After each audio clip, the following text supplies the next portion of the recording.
ஸ்தோத்திரமப்பா, அழைத்த அழைப்பை இன்னதென்று அறிந்து அதற்கேற்ற கிரியைகளை வெளிப்படுத்தி உமக்கும் உம்முடைய சமூகத்திற்கும் முன்பாக உண்மையும் உத்தமமான ஊழியக்காரனாய் நாங்கள் ஒவ்வொருவரும் வந்து சேர நீதாமே எங்களுக்கு கிருபை பாராட்டுமப்பா. எந்த விதத்திலும் நாங்கள் முன்வைத்த காலை பின்வைத்து விடாதபடி எங்கள் ஓட்டம் கிறிஸ்துவுக்குள்ளாகவே ஓடி கிறிஸ்துவின் சிந்தையோடு கூட ஜீவித்து கிறிஸ்துவின் சரீர அங்கங்களாய் நாங்கள் ஒவ்வொருவரும் மாற உம்முடைய பரிசுத்தாவி அளவில்லாமல் தந்தரல வேண்டுமாயும் இந்த நேரத்தில் ஜெபிக்கிறோமப்பா. இப்பொழுதும் செய்து கொடுக்கிற தாசனை மறைத்து உம்முடைய வார்த்தையாய் வரட்டும்.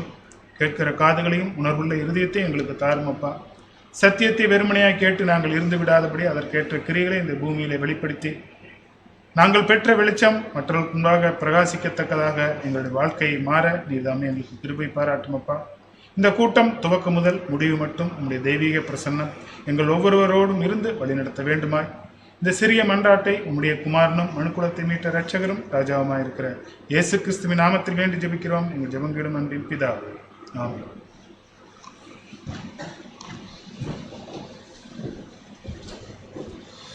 கிறிஸ்துவுக்குள் பிரியமுள்ள சகோதர சகோதரிகளே, இன்றைய நாள் கூட நம்முடைய அன்பு சகோதரர் ஜேம்ஸ் பாஸ்கர் பிரதர் அவர் நம்ம மத்தியிலே தேவனுடைய வார்த்தைகளை பகிர்ந்து கொடுப்பாங்க. சகோதரர் எடுத்துக்கொண்ட பாடத்தினுடைய தலைப்பு ஒரே பேரான பாடத்தினுடைய தலைப்புங்க ஒரே பேரான என்ற தலைப்பின் கீழே தேவனுடைய வார்த்தைகளை பகிர்ந்து கொடுக்க முடியாது நம்முடைய அன்பு சகோதரர் ஜேம்ஸ் பாஸ்கர் பிரதர் அவர்களை சபையின் சார்பாக முன்னழைக்கிறோம்.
ஓகே, தேவனுடைய கிருபை நிமித்தமாக ஒவ்வொரு நாளும் பார்த்தீங்கன்னா நமக்கு ஒரு முன்னேற்றத்தை தேவன் சத்தியத்தில் கொடுத்துட்டு தான் வராரு.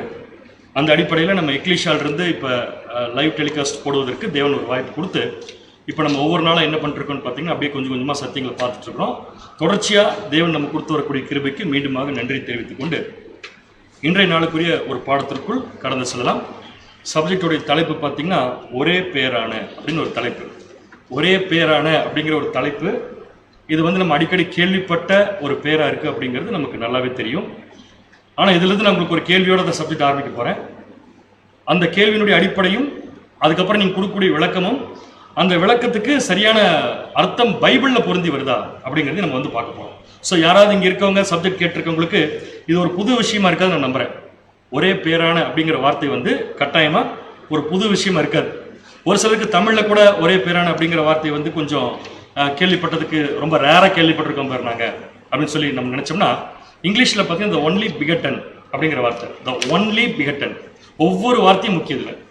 த ஒன்லி பிகட்டன் தமிழில் பார்த்தீங்கன்னா ஒரே பேரான அப்படிங்கிற வார்த்தை. சரி, இப்போ இந்த வார்த்தையை சொன்ன உடனே உங்கள் மனசுக்குள்ளே யார் ஞாபகம் வரா? Bible character. இந்த வேர்டை சொன்ன உடனே ஒரே பேரான அப்படின்னு சொன்ன உடனே உங்கள் மனசுக்குள்ள பைபிள் கேரக்டர் யார் ஞாபகத்துக்கு வர? இயேசு கிறிஸ்து தான், சந்தேகமே இல்லை இல்லையா? அப்போ நம்ம என்ன முடிவு பண்ணிட்டோம்? நம்ம என்ன தெரிஞ்சு வச்சிருக்கிறோம்னா இயேசு கிறிஸ்து தேவனுடைய ஒரே பேரான குமாரன். கரெக்ட், ஒன்றும் சந்தேகம் இல்லை. இல்லை, இயேசு கிறிஸ்து தேவனுடைய ஒரே பேரான குமாரன். நானும் அப்படிதான் போட்டிருக்கேன். ஒன்றும் மாற்றுக்கிறதே இல்லை. ஒரே பேரான அப்படிங்கிற வார்த்தையை சொன்னாலே இயேசு கிறிஸ்து குமாரன், பிதா அவங்க அப்பா. அப்போ எந்த அடிப்படையில் அதை எடுத்துக்கிறோம்னு சொல்லி பார்த்தீங்கன்னா இயேசு கிறிஸ்து தேவனுடைய ஒரே பேரான குமாரன். இந்த கருத்து கரெக்டான படி சொல்லுங்க. ஒரே பேரான என்ன அர்த்தம்? Only one son. அதான் ஒரே பேரான. ஒரே பேரான என்ன அர்த்தம்? Only one son. இப்ப இயேசு கிறிஸ்து தேவனுக்கு ஒன்லி ஒன் சன்னா? அப்படியா? ஓ, புது லாஜிக்கா இருக்குது, பரவாயில்லையே. இப்ப நீங்க என்ன சொல்ல வரீங்கன்னா இயேசு கிறிஸ்து மட்டும்தான் தேவனுக்கு பையன். சரி, அப்படி நான் அந்த வார்த்தைக்கு நான் போவே இல்லை. நல்லா புரிஞ்சுக்கோங்க. ஒரே பேரான அப்படிங்கிறத பாயிண்ட்டுங்க. ஒரே பேரான அப்படிங்கிற வார்த்தை இயேசு கிறிஸ்து பொருந்துங்கிறது சரியா நீங்க சொன்னீங்க, பொருந்தும், நான் இல்லைன்னு சொல்ல வரல. ஆனா எந்த அடிப்படையில் பொருந்துங்கிறத இந்த கேள்வி கேட்கிறேன். ஒருவேளை ஒரே பேரான அப்படிங்கிற வார்த்தை வந்து நம்ம வழக்க சொல்ல சொல்றபடி ஒருத்தர் தான் பையன். இப்ப எனக்கு ஒரு பையன் இருக்கான், அவன் எனக்கு ஒரே பேரான குமாரன், ஏன்னா எனக்கு ஒருத்தர் தான் பையன், அப்படி நம்ம எடுத்துக்கலாம். ஸோ அந்த அடிப்படையில் பார்க்குறப்ப அந்த பதில் கரெக்ட். ஒரே பேரான அப்படின்னா ஒரு பையன் அப்படிங்கிறது கரெக்ட். ஆனா அது இயேசு கிறிஸ்துக்கு சூட் ஆகுமான்னு கேட்டா கட்டாயமா சூட் ஆகுது. வசனம் வாசிக்கலாம் பாருங்க. ரோமர் 8ஆம் அதிகாரம் 16ஆம் வசனம். ரோமர் 8ஆம் அதிகாரம் 16ஆம் வசனம். நாம் தேவனுடைய பிள்ளைகளாய் இருக்கிறோம் என்று. நாம் இது இயேசு கிறிஸ்துவை பத்தி பேசல, நாம்னா நம்மளை பத்தி பேசுது. அப்போஸ்தலனாகிய பவுல் ரோமருக்கு லெட்டர் எழுதுறாரு. அந்த லெட்டர்ல யாரை பத்தி பேசிட்டு இருக்காரு? இப்ப நம்மளை பத்தி. இப்ப நம்ம தேவனுக்கு என்ன ஆகிறோம்? இப்ப நீங்க என்ன சொன்னீங்க அதுக்கு முன்னாடி? இயேசு கிறிஸ்து மட்டும்தான் தேவனுக்கு ஒரே பேரான என்னங்க பேர் அர்த்தம்? ஒருத்தர் தானே. ஒரே பேரான அப்படின்னு சொன்னா ஒருத்தர் தானே. அப்ப இயேசு கிறிஸ்து தேவனுக்கு ஒரே ஒரு பையன், அவ்வளவுதானே. தேவனுக்கு ஒரு பையன்கள் இல்லைன்னு பார்த்தா இந்த வசனம் ரொம்ப கிளியரா சொல்லுது. நாம் தேவனுடைய பிள்ளைகளாய் இருக்கிறோம் என்று ஆவி தாமே வாசிங்களா. நாம் தேவனுடைய பிள்ளைகளாய் இருக்கிறோம் என்று ஆவி தாமே நம்முடைய ஆவியுடனே கூட சாட்சி கொடுக்கிறது. அப்படின்னா அடுத்த கேள்வி, நாம் தேவனுடைய பிள்ளைகள், கரெக்ட்? நம்ம தேவனுடைய பிள்ளைகள். அப்ப தேவனுக்கு எத்தனை பிள்ளைகள்? நாம் தேவனுடைய பிள்ளைகள் தானே. அப்ப தேவனுக்கு எத்தனை பிள்ளைகள் கேட்கிறேன்? நிறைய. எல்லாருமே சொல்லாம ஆதாம் தேவனுடைய பிள்ளை தான், எல்லாமே தேவனுடைய பிள்ளைகள் தான். அப்ப ஒரே பேரானங்கிற வார்த்தை இயேசு கிறிஸ்துக்கு சூட் ஆகும்னா அப்ப இயேசு கிறிஸ்து மட்டும்தான் தேவனுக்கு ஒரே பையனா? கிடையவே கிடையாது. ஆனா ஒரே பேரான குமாரன் இயேசு கிறிஸ்து பைபிள்ல இருக்கு. அப்ப நமக்கு என்ன தெரியல? ஒரே பேரான அப்படிங்கிற வார்த்தைக்கு அர்த்தம் தெரியல, அதான் தெரிஞ்சுக்க போறோம். சோ நம்ம நினைச்சிட்டு இருக்கிறபடி ஒரே பேரானங்கிற வார்த்தை பைபிள்ல வந்திருக்கிறது ஒரு தகப்பனுக்கும் ஒரு மகனுக்கும் இருக்கிற உறவு முறையில அந்த தகப்பனுக்கு இருக்கிற ஒரே ஒரு பையன் தான் அந்த வார்த்தையை குறிக்குன்னு சொன்னா இந்த வசனத்துக்கு நம்மளால என்ன பண்ண முடியாது? இப்ப பதில் சொல்ல முடியாது. சரிங்களா? அப்ப ஒரே பேரான அப்படிங்கிற விஷயத்துக்கு நீங்க சொல்ற பதிலும் கரெக்ட். எனக்கு ஒரே பேரான குமாரன், எனக்கு ஒரு பையங்கிறது கரெக்ட் தான். ஆனா அதையும் மீறி உள்ளுக்குள்ள இன்னொரு மீனிங் ஏதோ ஒன்று இருக்கு. ஒருவேளை அதை மீறி ஒரு மீனிங் இல்லைன்னா நம்மளும் தேவனுக்கு பையன், இயேசு கிறிஸ்துவும் தேவனுக்கு குமாரன்னா ஒரே பேரான குமாரன் இயேசு கிறிஸ்து நம்ம என்ன பண்ண முடியாது? தேவனுக்கு சொல்ல முடியாது. இப்ப புரிஞ்சா சப்ஜெக்டுடைய நோக்கம்? So very clear. நம்ம இன்னைக்கு என்ன கண்டுபிடிக்க போறோம்னா ஒரே பேரான அப்படிங்கிறதுக்குரிய அர்த்தம் என்னன்னு கண்டுபிடிக்கும். இன்னொரு எக்ஸாம்பிள் சொல்றீங்களா? உங்களுக்கு நல்லா தெரிஞ்ச எக்ஸாம்பிள் பழைய ஏற்பாட்டம் தெரிஞ்சு சொல்றேன். இப்போ நீங்க பதில் சொல்லுங்க. ஒரே பேரான அப்படிங்கிற வார்த்தைக்கு ஒருத்தர் தான் பையன் அப்படிங்கிறது மட்டும் மீனிங்கா இருந்துச்சுன்னா ஆபிரகாம் தெரியுமா நமக்கு? ஆபிரகாம் வாசிக்கலாம் பாருங்க. ஆதியாகமம் 22ஆம் அதிகாரம் 2ஆம் வசனம். ஆதியாகமம் 22ஆம் அதிகாரம் 2ஆம் வசனம். அப்பொழுது அவர் உன் புத்திரனும், தேவன் பேசுறார் ஆபிரகாம்கிட்ட, உன் புத்திரனும் உன் ஏகசுதனும் என்ன பேர் அர்த்தம்? ஒரே பையன். இப்ப அதே வார்த்தை நமக்கு வந்திருக்கு, ஒரே பேரான. இப்ப தேவன் ஆபிரகாம்கிட்ட சொல்றாரு உன்னுடைய ஒரே பேரான உன் ஏகசுதனும் உன் நேசகுமாரனும் ஆகிய ஈசாக்கை நீ இப்பொழுது அழைத்துக் கொண்டு போய். இது நமக்கு தெரியும் விஷயம். அப்ப தேவனே ஆபிரகாம்கிட்ட ஈசாக்கு எப்படி சொல்லி கூப்பிடுறாரு? ஒரே பேரான.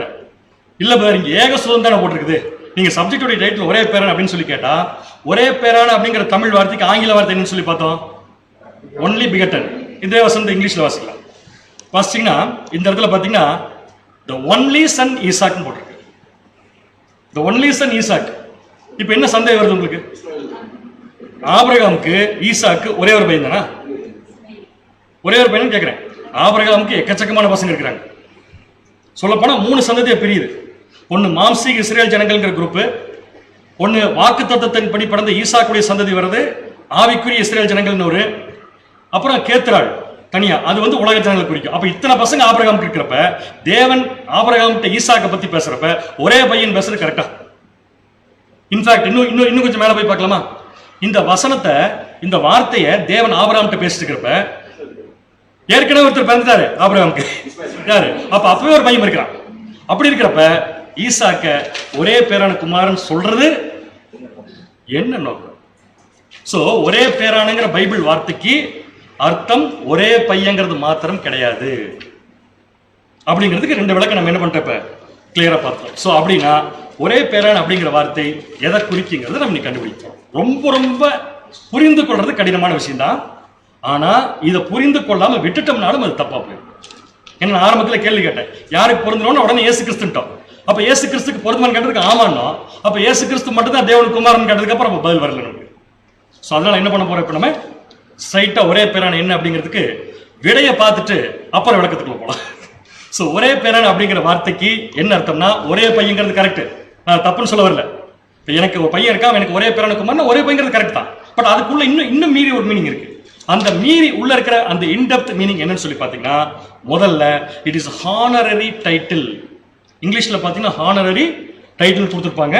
தமிழ்ல சொல்ல போனா என்னன்னு சொல்லி பார்த்தீங்கன்னா, ஒரு மரியாதைக்குரிய தலைப்பு. ஒருத்தர் வந்து அவர் ஒரே பேரான அப்படின்னு சொல்லி சொல்றோம்னா, அது ஒரு பையங்கிறது மட்டும் அர்த்தத்தை மட்டும் கொடுக்காது, என்ன அர்த்தத்தை சேர்த்து கொடுக்குமா, அது ஒரு மரியாதை. நம்மளாம் மரியாதைக்கு ஒருத்தரை கூப்பிடுறப்ப எப்படி கூப்பிடுவாங்க, நம்ம ஆஃபீஸில் எடுத்துக்கோங்க, மரியாதை கூப்பிடுற எப்படி கூப்பிடுவாங்க, சார். நம்ம சகோதரர்கள் நம்ம மரியாதை கூப்பிடுற எப்படி கூப்பிடுவோம், பிரதர். அப்ப பிரதர்ங்கிறது ஒருத்தரை மட்டும் குறிக்காது, இட்ஸ் எ டைட்டில், அது ஒரு தலைப்பு. என்ன தலைப்புனா, ஒரு மரியாதையை கொடுக்கக்கூடிய ஒரு தலைப்பு. அதே மாதிரிதான் பைபிள்ல ஒரே பேரான அப்படிங்கிற வார்த்தை எங்க வருதோ அது எதை குறிக்குன்னு பார்த்தீங்கன்னா, ஒரே பையங்கிறதையும் குறிக்கும், பிளஸ் அதுக்கு மேல பார்த்தீங்கன்னா அது ஒரு மரியாதைக்குரிய தலைப்பு. அவ்வளவுதானே நினைச்சிடாதீங்க, இன்னும் இதுக்கு விளக்கம் இருக்கு. அடுத்த பாயிண்ட் என்ன சொல்லி பார்த்தீங்கன்னா, it is a position indicator. Position indicator தமிழ்ல சொல்ல போனா ஒருத்தருடைய நிலைமையை குறிக்கக்கூடிய சொல். ஒரு அப்பா இருக்காரு, அவருக்கு 5 பசங்க இருக்காங்க. 5 பசங்க ஒரே நிலைமையா இல்ல, பிறப்புலயே நிலைமை வித்தியாசம் வந்துருச்சு. அப்ப பிறப்புலயே நிலைமை வித்தியாசம் வந்துருச்சுன்னா முதல் பையன் எப்படி சொல்லி கூப்பிடுவாங்க, அவங்க முதல் பையன் எப்படி சொல்லி கூப்பிடுவாங்க, ஒரே பேரன் கூப்பிடுவாங்க, முதல் பையன் சொல்லி கூப்பிடுவாங்க, அது ஒரு பொசிஷன். அந்த கடைசி பையன் எப்படி கூப்பிடுவாங்க, செல்லமா எப்படி கூப்பிடுவாங்க கடைசி பையனை, சும்மா சொல்லுங்க, நம்ம சொல்ல மாட்டோம், கடைக்குட்டி. அது என்னன்னு கேட்கறது, அது ஒரு நிலைமையை குறிக்கக்கூடிய ஒரு சொல். புரியுதா உங்களுக்கு?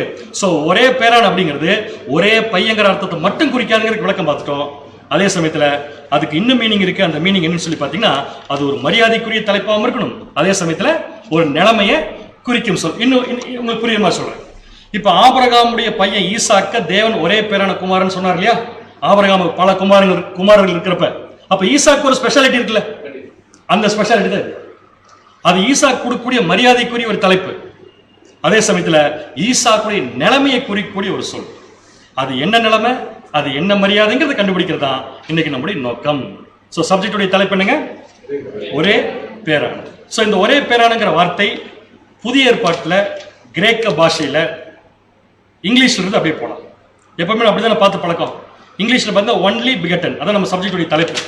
ஸோ ஒன்லி பிகட்டன் அப்படிங்கிற வார்த்தைக்கு என்ன அர்த்தம் பார்த்தா நம்ம ஒரே பேரான. அதுக்கு என்ன விளக்கம், ஒரே ஒரு விளக்கம் மட்டும் தான் பார்த்துருக்கோம். ஒரே பையனா இருக்கலாம், பிளஸ் அதுக்குள்ள வேற ஏதோ ஒரு மீனிங் இருக்கு அப்படிங்கிற நம்ம பார்த்துட்டோம். ஸோ இந்த ஒன்லி பிகட்டன்ங்கிறது கிரீக் வார்த்தை பார்த்தீங்கன்னா மோனோஜெனஸ். ஞாபகம், மோனோஜெனஸ் அப்படிங்கிற கிரீக் வேர்ட்ல இருந்தா தமிழ் வார்த்தை என்ன வந்திருக்குன்னு சொல்லி பார்த்தீங்கன்னா ஒரே பேரான அப்படிங்கிற வார்த்தை வந்திருக்கு. ரொம்ப சிம்பிள். இது புதிய ஏற்பாட்டில் 9 முறை மட்டும்தான் வந்திருக்கு. 9 முறை மட்டும்தான் வந்திருக்கு. சரி, இப்போ உங்களுக்கு ஒரு சாய்ஸ். இந்த மோனோஜெனஸ்ங்கிற வார்த்தை தான் தமிழ்ல வரும்போது ஒரே பேரான வந்திருக்கு. இப்போ இந்த 9 முறை இல்ல, இந்த வார்த்தை யாரை குறிப்பதற்கு அதிகமான முறை யூஸ் பண்ணப்பட்டிருக்குன்னு நினைக்கிறீங்க? பைபிள்ல யாரை குறிப்பதற்கு அதிகமான முறை யூஸ் பண்ணப்பட்டிருக்கும்? உங்களுக்கு ஃப்ளூயண்டா வந்துருச்சு அப்பவே ஈஸியா. யாரு? இயேசு கிறிஸ்து. கரெக்ட். ஆனா இயேசு கிறிஸ்துக்கு விட மற்றவங்களுக்கு அதிகமான முறை யூஸ் பண்ணப்பட்டிருக்கு. என்னங்கிறத விளக்கத்தை நானே போட்டுறேன். மொத்தம் 9 முறை புதிய ஏற்பாட்டில் வந்திருக்கு. அதுல 4 முறை மட்டும்தான் நம்முடைய ஆண்டவராக இயேசு கிறிஸ்துக்கு யூஸ் பண்ணப்பட்டிருக்கு இந்த வார்த்தை. எத்தனை முறை? Only 4 times. அப்ப மிச்சம் இருக்கிற 5 டைம்ஸ் யாருக்குன்னு பாத்தீங்கன்னா யாருக்கோ யூஸ் பண்ணப்பட்டிருக்கு. மிச்சம் இருக்கிற 5 டைமும் மற்றவர்களுக்கு யூஸ் பண்ணப்பட்டிருக்குது. அந்த மற்றவர்கள் யாருங்கிறதையும் பார்க்க போறோம். இயேசு கிறிஸ்துக்கு எதுக்காக இந்த வார்த்தை கொடுக்கப்பட்டிருக்கிறதையும் பார்க்க போறோம். இயேசு கிறிஸ்துக்கு இந்த வார்த்தையை கொடுத்தா கரெக்டா இருக்குமா? ஒரே பேரான அப்படிதான் செக் பண்ணிட்டே இருப்பாங்க. நான் கரெக்டா இருக்குமான்னு கேட்கிறேன். கரெக்டா இருக்கும், ஆனா அர்த்தம் என்னன்னு நமக்கு தெரியல. எப்படி கரெக்டா இருக்குன்னு சொல்றோம்? நமக்கு தெரிஞ்ச அர்த்தத்தை வச்சு. நமக்கு தெரிஞ்ச அர்த்தம் என்ன? ஒரே பையன். ஆனா இயேசு கிறிஸ்து தேவனுக்கு ஒரே பையனா இல்லை, ஆனா வார்த்தை கொடுக்கப்பட்டிருக்கு. ஸோ நம்ம என்ன பண்ண போறோம்? இந்த 9 முறையும் பைபிள் எங்க இந்த வார்த்தை வருதோ அதை எடுத்து உங்களுக்கு அப்படியே நான் போட போறேன். சம்பவத்தையும் பேசுறவங்களையும் வச்சு, அது யாரை பாதிக்குதோ அவங்கள வச்சு ஒரே பேரான் அப்படிங்கிறதுக்கு என்ன அர்த்தங்கிறத நீங்க தான் கண்டுபிடிக்க போறீங்க. ஆனா ரொம்ப ஈஸியா தான் இருக்கும். ஆனா சில கேள்விகள் கடினமா கேட்பேன். ஏன் கேட்கறோன்னு பார்த்தீங்கன்னா அதோட இன்டெப்த் மீனிங் புரிஞ்சுக்கிறதுக்காக. 9 முறையும் இந்த மோனோஜெனஸ் அப்படிங்கிற வார்த்தை தமிழ்ல ஒரே பேரானுங்கிற வார்த்தையை கொடுத்துருக்கு. அந்த 9 முறையும் நம்ம என்ன பண்ண போறோம் எடுத்து படிப்போம். முதல் சம்பவம் எங்கன்னு கேட்டீங்கன்னா நம்முடைய ஆண்டவராக இயேசு கிறிஸ்துவோட சம்பந்தப்பட்டது. பட் இயேசு கிறிஸ்து பிடிக்காது. இயேசு கிறிஸ்துக்கு 4 டைம் தான் இந்த வார்த்தை யூஸ் பண்ணிருக்காங்க, மற்றவங்களுக்கு 5 டைம். ஸோ இயேசு கிறிஸ்துக்கு 4 முறை யூஸ் பண்ணப்பட்ட இந்த வார்த்தையினுடைய அதை முதல்ல எடுக்காம மற்றவங்களுக்கு எதுக்கு யூஸ் பண்ணிருக்குன்னு ஃபர்ஸ்ட் எடுத்தோம்னா அப்புறம் இயேசு கிறிஸ்துக்கு ஈஸியாக அதை என்ன பண்ணிடலாம், அப்ளை பண்ணிடலாமா? ஸோ முதல் எக்ஸாம்பிள் முதல் வார்த்தை எங்க வருதுன்னா வாசிக்கலாம். லூக்கா 7ஆம் அதிகாரம் 12ஆம் வசனம். கொஞ்சம் நல்லா வசனத்தை பார்த்துக்கோங்க, சம்பவத்தை பார்த்துக்கோங்க, யார் பேசுறாங்கன்னு பார்த்துக்கோங்க, யார்கிட்ட பேசுறாங்கன்னு பார்த்துக்கோங்க, என்ன பேசுறாங்கன்னு பார்த்துக்கோங்க. ஏன்னா ஒன்லி பிகட்டன் ஒரே பேரான அப்படிங்கிறதுக்கு அர்த்தம் என்னன்னு கண்டுபிடிக்க போறோம். Okay right. லூக்கா 7ஆம் அதிகாரம் 12ஆம் வசனம். அவர் ஊரின் வாசலுக்கு சமீபித்த போது மரித்து போன ஒருவனை அடக்கம் பண்ணபடி கொண்டு வந்தார்கள். சோ ஒருத்தன் என்ன ஆயிட்டாப்ப, செத்து போயிட்டான். யார் வந்திருக்கா அந்த இடத்துக்கு? இயேசு கிறிஸ்து வந்திருக்கிற இடத்துக்கு ஒரு மரித்து போன ஒருத்தனை கொண்டு வந்திருக்காங்க. Okay right. அடுத்து அவன் தன் தாய்க்கு ஒரே மகனாய் இருந்தான். ஒரே வந்துருச்சா? அவன் தன் தாய்க்கு என்னவா இருந்தான்? ஒரே மகன். அதான் இங்கிலீஷ்ல எப்படி இருக்கும்? ஒன்லி பிகட்டன் இருக்கும். சோ செத்து போனவன் அவங்க அம்மாவுக்கு என்ன இருந்தானமா? ஒரே பையன். அப்பா வரலையா டெத்துக்கு? அவங்க அப்பா செத்து போனோட அப்பா வாசிங்க. அவளோ கைம்பெண்ணாய் இருந்தாள். யாரு? செத்து போனோடைய அம்மா என்னவா இருந்தாங்க? கைம்பெண். என்னங்க? விதவையா இருந்தாங்க. அப்படின்னா இந்த அம்மாவுக்கு இந்த ஒரு பையன் தான் இருந்திருக்கான். கரெக்டா? அது மீனிங் தப்பு கிடையாது. கரெக்டா? ஒரு பையன் தான் இருந்திருக்கான்.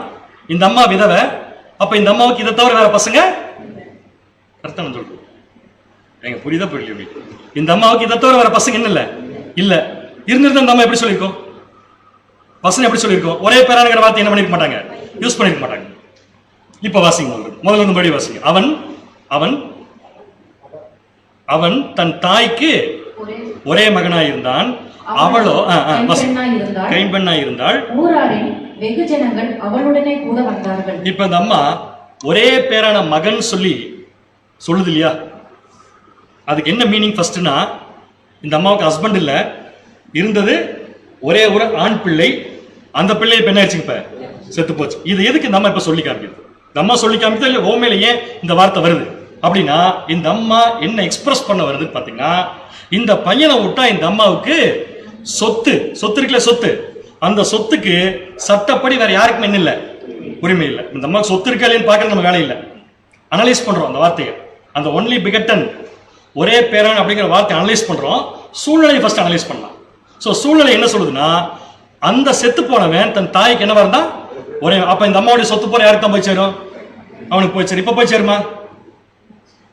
ஏன் சார் அது? அவன் செத்து போயிட்டான். அவன் செத்து போயிட்டான்.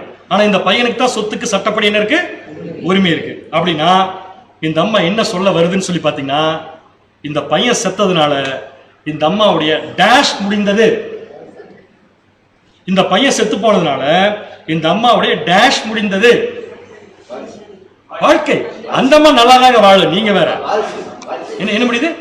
சரியான பாயிண்ட். பாரம்பரியம் முடிஞ்சது.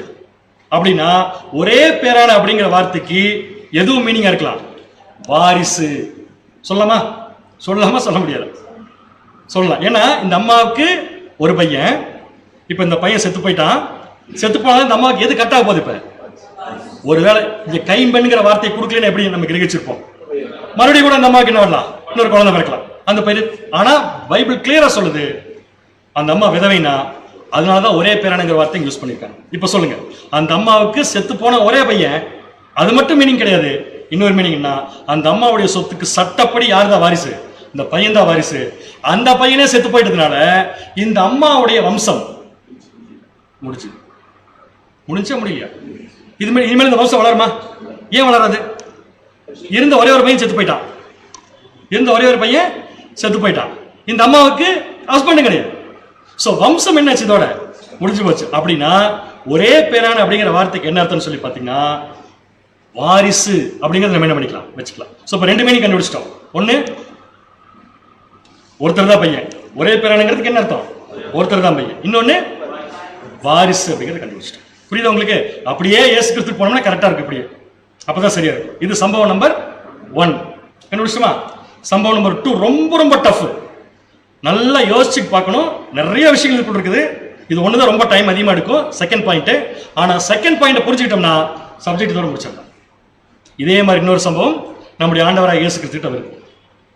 வாசிக்கலாம். லூக்கா 8ஆம் அதிகாரம் 41ஆம் வசனம். லூக்கா 8ஆம் அதிகாரம் 41ஆம் வசனம்.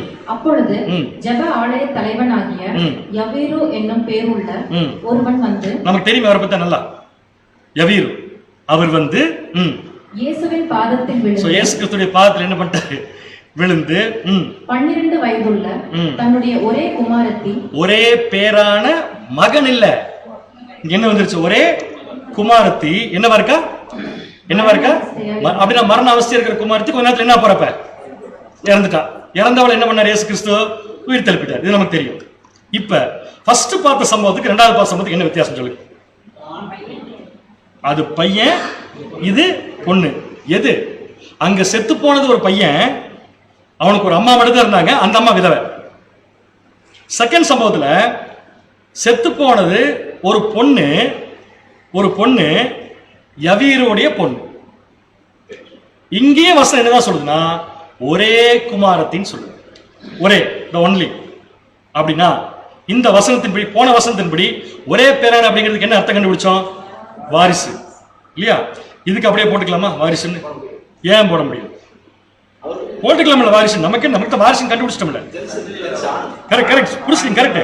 இப்ப செத்து போற பொண்ணு யவீருக்கு எத்தனை பொண்ணாமா? ஒரே பொண்ணு. கரெக்டான? அப்ப யவீருக்கு வேற யாருமே இல்ல, அல்லது இருக்குன்னு வச்சுக்கலாம். நம்ம இருக்குன்னு வச்சுக்கலாம். இப்ப செத்து போயிருக்கிறது யாரு? குமாரத்தி. அப்ப செத்து போன குமாரத்தியை பைபிள் ஒரே பேரான பொண்ணுன்னு சொல்லுதா? இப்பதான் படிச்சோம். ஆமா, ஒரே பேரான பொண்ணு தான் சொல்லுது. பிரச்சனையே ஒன்லி தான். ஒரே குமாரத்தி. கரெக்டா? குமாரன்ல குமாரத்தி, ஒரே குமாரன்ல ஒரே குமாரத்தி. இப்ப இந்த ஒரே குமாரத்தி ஒரு பொண்ணு, இந்த பொண்ணு செத்து போச்சு. இப்ப ஒரே பேரானுங்கிற வார்த்தைக்கு ஃபர்ஸ்ட் இன்ஸ்டன்ட்ல என்ன அர்த்தம் கண்டுபிடிச்சோம்? வாரிசு. இப்ப இங்க அதே போட்டுக்கலாமா வாரிசுன்னு? ஏன் பிரதர் ஏன் போட முடியாதுன்னா, ஃபர்ஸ்ட் இது மகள். மகள். இந்த மகள் இறந்ததுக்காக அந்த வாரிசு நம்ம என்ன பண்ண முடியாது? எடுத்துக்க முடியாது. ஏன்? ஆஸ் பர் ஜூயிஷ் லா ஒரு குடும்பத்துல ஒரே ஒரு ஸ்திரீ மட்டும் தான் இருக்கிறாங்கன்னா, அந்த ஸ்திரீ கல்யாணமும் பண்ணல, அந்த ஸ்திரீக்கு அப்பாவும் இல்ல, செத்து போயிட்டாரு, அந்த ஸ்திரீக்கு பையனும் இல்லைன்னா அதோட ஜெனரேஷன் அவுட். ஏன் வாரிசு? ஏன் ஒரு பொண்ணு இருக்குல்ல, ஒரு பொண்ணு இருக்குல்ல, எந்த இடத்துலயுமே ஒரு மகளை வைத்து சந்ததி என்ன ஆகாதுங்க? டெவலப் ஆகாது. அப்போ ஒரு மகளை வைத்து சந்ததி டெவலப் ஆகாதுன்னா இங்க செத்து போனது ஒரு பொண்ணு இல்ல, அப்ப எப்படி வாரிசு எடுத்துக்க முடியும்? கேள்வி நியாயமான கேள்வி இல்லையா? ஆனா பைபிள் இதுக்கு சூப்பர் ஒரு விளக்கம் கொடுக்கும். நான் சொல்ற கேள்வி உங்களுக்கு புரிஞ்சா நல்லா கவனிச்சுக்கோங்க. செத்து போயிருக்கிறது யாருன்னு சொல்லி பாத்தீங்கன்னா ஒரு மகள். அந்த மகள் ஒரு வாரிசாக முடியுமா? ஆக முடியாது. ஏன்னா பெண்களை வச்சு ஜெனரேஷன் என்ன ஆகாதுங்க? வரவே வராது. அப்படி இருக்கிறப்ப பரம்பரையும் வராது. அப்படி இருக்கிறப்ப முதல் இன்ஸ்டன்ட்ல ஒரே பேரான அப்படிங்கிறதுக்கு வாரிசுன்னு எடுத்தோம்னா, ரெண்டாவது இன்ஸ்டன்ட்ல அது என்ன இருக்கு நமக்கு? தப்பா. இப்ப நீங்க பதில் சொல்லுங்க. ஒரு மகள், ஒரு ஸ்திரீயால ஒரு ஜெனரேஷன் கட் ஆகுமா? வாய்ப்பு இருக்கா? வாய்ப்பு இருக்கா? ஒரு ஸ்திரீ இருக்காங்க, அதுக்கு விளக்கம் சொன்னேன். ஒரு ஸ்திரீ இருக்காங்க, அந்த ஸ்திரீ மட்டும் இருக்கிறாங்க. ஹஸ்பண்ட் இல்ல, குழந்தை இல்ல. யாரும் யோசிச்சுருக்கீங்களா? ஹஸ்பண்ட் இல்ல, குழந்தை இல்ல, அப்பாவை செத்து போயிடுச்சு. சரி, அப்பா இருக்காருன்னு வச்சுக்கோங்க. அந்த ஜெனரேஷன் ஜீனியாலஜி போட்டா வருமான்னு கேட்கிறேன். ஏன் வராது? ஆண் வாரிசு இல்லாம யூத குடும்பத்துல எந்த ஜெனரேஷன் ஆகாது. ஒருவேளை அந்த அம்மாவுக்கு ஒரு ஹஸ்பண்ட் இருந்தா வச்சுக்கோங்களேன், இந்த அம்மா பேரை தூக்கிட்டு ஹஸ்பண்ட் பேரை போட்டுக்கலாம் குடும்பத்துல. அந்த அம்மாவுக்கு ஹஸ்பண்ட் இல்ல அப்படிங்கிற பட்சத்துல போட முடியாது.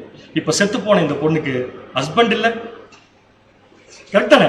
ஹஸ்பண்ட் இல்ல, அப்பா இருக்காரு, பட் இந்த பொண்ணு செத்து போச்சு. அப்ப இந்த பொண்ணு வாரிசாக முடியுமாண்ணா? கட்டாயமா வாரிசாக முடியாது. அவங்க அப்பா வேணா அந்த அடுத்த ஜெனரேஷன் வரலாம். செத்து போன பொண்ணு அப்பா கவீர். ஆனா வாரிசுங்கிறதா ஒரே பேரானுங்கிறதுக்கு அர்த்தம்னா இந்த பொண்ணுக்கு அந்த வார்த்தை என்ன பண்ண முடியாது? இப்ப நம்ம சூட் பண்ண முடியாது. இப்ப சொல்லுங்க, பைபிள்ல பெண்கள் மட்டும் இருந்து யூத குடும்பத்துல. அந்த பெண்ணை வச்சு ஜெனரேஷன் வந்ததா எங்கேயுமே சரித்திரம் இல்லை.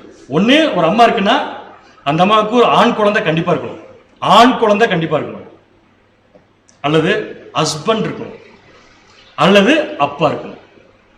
இருந்தா தான் ஜெனரேஷன் கண்டிப்பா. எவீரியுடைய பொண்ணுக்கு இதுல எதுவும் இல்லை. அப்பா இருக்காங்க, ஹஸ்பண்ட் இல்ல, குழந்தையும் இல்லை. ஹஸ்பண்டும் இல்ல, குழந்தையும் இல்லைன்னா இந்த அம்மா வாரிசு கிடையாது. அந்த குடும்பத்துக்கு இந்த அம்மா வாரிசு கிடையாது இல்ல. அப்ப எப்படி ஒரே பெண்ணுங்கிறதுக்கு வாரிசுன்னு போடுவீங்க? இதுதான் இந்த சப்ஜெக்ட்ல கவனிக்க வேண்டிய முக்கியமான பாயிண்ட். ஆனா நடந்திருக்கு பைபிள்ல. எப்படின்னா அதுக்கு ஒரு ஆப்ஷன் இருக்கு. ஜூயிஷ் ஃபேமிலியிலே ஆப்ஷன் இருக்கு. நமக்கு இவர் தெரியுமா? நம்ம ஆண்டவராக இயேசு கிறிஸ்து. இயேசு கிறிஸ்து தெரியுமான்னு கேட்கல. நம்முடைய ஆண்டவராக இயேசு கிறிஸ்து ஜீனியாலஜி தெரியுமா? ஜீனியாலஜினா பிறப்பு வம்சம் இல்லையா? பைபிள்ல நம்முடைய ஆண்டவராக இயேசு கிறிஸ்து பிறப்பு அட்டவணையை 2 விதமா போட்டிருக்காங்க. 2 விதமா இருக்கு. அந்த 2 விதத்தை எடுத்து கொஞ்சம் என்ன பண்ணலாம், அனலைஸ் பண்ணலாம். லெஃப்ட் சைடு இருக்கிறது மத்தேயுல வரக்கூடிய வரிசை. நம்முடைய ஆண்டவராக இயேசு கிறிஸ்து பேர்கள் இருக்காது, அதை கடைசி பேர்னு வச்சுக்கோங்களேன். எங்க கடைசி பேரை வச்சுக்கலாம்? கீழே ஜோசப் இருக்குல்லையா, அதுக்கு அடுத்து யார் வந்துருவா? இயேசு கிறிஸ்து வந்துருவார். இது மத்தேயுடைய ஆர்டர். அந்த பக்கம் லூக்கா, லூக்காவை ஜீனியாலஜி எழுதியிருக்காரு. அங்க யார் வந்திருக்கா? மரியாள். மரியாளை வச்சு ஜெனரேஷன் சொல்லலாமா? சொல்லலாமா? ஒருவேளை மரியாளை வச்சு ஜெனரேஷன் சொல்லலான்னு சொன்னா ஜெபாலய தலைவன் எவருடைய மகளுக்கு அது சூட்டாது. பார்க்கலாமா? ஃபர்ஸ்ட் மத்தேயு வசனம். இது உங்களுக்கு புரிஞ்சலையா? பாருங்க, ரவுண்ட் பண்ணிருக்க. யோசேப்பு, ஜோசப் தானே? யோசேப்பு தானே? யோசேப் யாரு? இயேசு கிறிஸ்துடைய அப்பா. யோசேப்புக்கு அப்பா யாரு? இது என்னை பார்க்க வேண்டிய அவசியமே இல்லைங்க. யோசேப்புக்கு அப்பா யாருன்னா நான் ரவுண்ட் பண்ணிருக்கிறது மேல இருக்கிற பேர் யாரு? யாக்கோபு. கரெக்டா இருக்காது? மத்தேயு. அடுத்து இந்த பக்கம் வரலாமா? அப்படியே இது யாருது? மேரி. மேரி யாருக்கு அம்மா? ஸ்ரீ வந்திருக்க. மேரி யாரு? இயேசு கிறிஸ்துடைய அம்மா. சரி, மேரிக்கு அப்பா யாரு? அப்பா வரலாம். ஏன்னா மேரிக்கு யார் இருக்க? அப்ப ஒரு அப்பா இருக்காரு. இப்ப இந்த அட்டவணையை மனசுக்குள்ள வச்சுக்கோங்க. நான் சொல்ற பாயிண்ட் ஞாபகம் வச்சுக்கோங்க. திருப்பி அந்த பாயிண்ட் சொல்றேன். மரியாள் ஏலி என்ன ரிலேஷன்ஷிப்? ஆஸ் பர் லூக்காவுடைய ஜீனியாலஜி படி மரியாளை லேவி நான் லிங்க் பண்ணிருக்கேன். இப்ப நீங்க சொல்லுங்க, மரியாளுக்கு லேவி என்ன ஆகும்? சாரி, ஏலி என்ன ஆகணும்? அப்பா. கிளியரா இருக்கணுமா? கிளியர். அடுத்த பாயிண்ட் வாசிங்க. மத்தேயு 1ஆம் அதிகாரம் 16ஆம் வசனம். மத்தேயு 1ஆம் அதிகாரம் 16ஆம் வசனம். யாக்கோபு மரியாளுடைய புருஷனாகிய யோசேப்பை பெற்றான். இதுக்கு மேல வசனம் எப்படி போட்டுருக்கலாம்? இது தேவையாது. இப்ப எங்க அப்பா பேரு இருக்கு, நான் பையன் சொல்லிட்டு போனோம்ல. எங்க அப்பா வேற சொல்றப்ப எங்க அம்மா வேற சேர்த்து இவருடைய புருஷனாகிய எதுக்கு சொல்லணும்? கேட்கிற கேள்வி புரிஞ்சா புரியல உங்களுக்கு? மறுபடியும் அந்த வசனத்தை வாசிங்க. மத்தேயு 1:16. யாக்கோபு மரியாளுடைய புருஷனாகிய யோசேப்பை பெற்றான். ரொம்ப பயங்கரமா இருக்குது. அடுத்தது, அவளிடத்தில் கிறிஸ்து எனப்படுகிற இயேசு பிறந்தார். சார்ட் மட்டும் போட்டு உங்களுக்கு புரியுது ஈஸியா வசனத்தை? ஏன்னா ஒவ்வொன்றையும் ரொம்ப நேரம் எக்ஸ்பிளைன் பண்ண முடியாது. சார்ட் போட்டுறேன். ஃபர்ஸ்ட் யாக்கோபு. யாக்கோபு யாரு? யோசேப்புடைய அப்பா. கரெக்ட். அப்ப அடுத்த கீழே யார் வந்தாச்சு? யோசேப் வந்தார். யாக்கோபுல யார் வந்திருக்கா? யோசேப் வந்திருக்கார். யோசேப் கூட யார் சேர்ந்தது? மரியாள் சேர்ந்தாங்க. ஈக்குவல் டு என்ன ஆயிருப்போச்சு? இயேசு கிறிஸ்து. கிளியரா இருக்கிற மத்தேயு. ஆனா மத்தேயு ஏன் இப்படி சொன்னாருன்னு தெரியல எனக்கு. எப்படி யோசேப்பு சொல்லும்போது மரியாளுடைய புருஷன் சொல்லியிருக்கு. ஒய் ஒரு அட்ரஸ் ஈஸியா இருக்கிறதுக்கு இயேசு கிறிஸ்துக்கு அப்படி பார்த்தா வச்சு லூக்கா என்ன கிளியர் எழுதியிருக்காரு பாருங்க. மரியாள் பேரை போட்டு இங்க மாட்டிக்கும் அந்த பாயிண்ட்டுக்கு பதிலுக்கு. இதை வாசிக்க. அடுத்த லூக்கா 3:23. நீங்க யோசிக்கிற விதம் கரெக்ட். ஏன்னா யோசேப்பெல்லாம் அவருக்கு என்ன இல்ல அப்பா இல்லைன்னா என்னதான் இருந்தாலும் அந்த ஜீனியாலஜி வராது இல்ல. இல்லாட்டி கரெக்டா மாம்சத்துல தானே பிறந்தார் அவர். வாசிங்க. லூக்கா 3:23. லூக்கா 3ஆம் அதிகாரம் 23ஆம் வசனம். அப்பொழுது இயேசு ஏறக்குறைய 30 வயதுள்ளவனானார். அவர் பிறந்தப்ப இல்லைங்க, ஞானஸ்தானம் எடுக்கிறப்ப ஏறக்குறைய 30 வயசுல உள்ளவனார். அடுத்தது, அவர் யோசேப்பின் குமாரன் என்று எண்ணப்பட்டார். அவர் யாருடைய குமாரர்? யோசேப்பின் குமாரர் எனப்பட்டார். அந்த யோசேப்பு ஏலியின் குமாரன். இது ஏன் இப்படி வந்துச்சு? இங்க ஒரு சார்ட் போட்டுட்டுமா? அப்புறம் பதில் சொல்றீங்களா? இதுக்கு ஒரு சார்ட் போட்டுமா? லூக்காக்கு அதே மாதிரி சார்ட் போடுறேன். யோசேப்பு ஈக்குவல் டு இயேசு கிறிஸ்து. நடுவில் என்ன வரணும்? இப்போ ப்ளஸ் யார் வரணும்? சரியான பதில் மரியாள். ரைட், இது வரைக்கும் கிளியர். இது வரைக்கும் மத்தேயு லூக்காவும் ஈக்குவல். ரைட், அடுத்ததுதான் போட போறேன். அப்பதான் கேள்வி வருது, யோசேப்புக்கு மேல யார் வரணும்? யோசேப்புக்கு மேல யார் வரணும்னு கேட்டேன். யாக்கோபு வரணும். யார் வருது? ஏன் அப்படி சொன்னார் லூக்கா?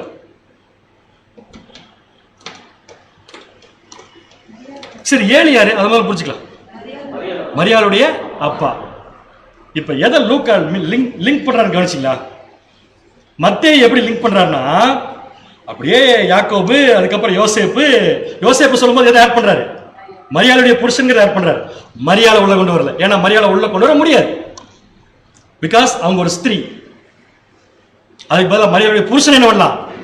உள்ள கொண்டு வரலாம். அங்க லூக்கால வரப்ப என்ன பண்ணிட்டாங்க?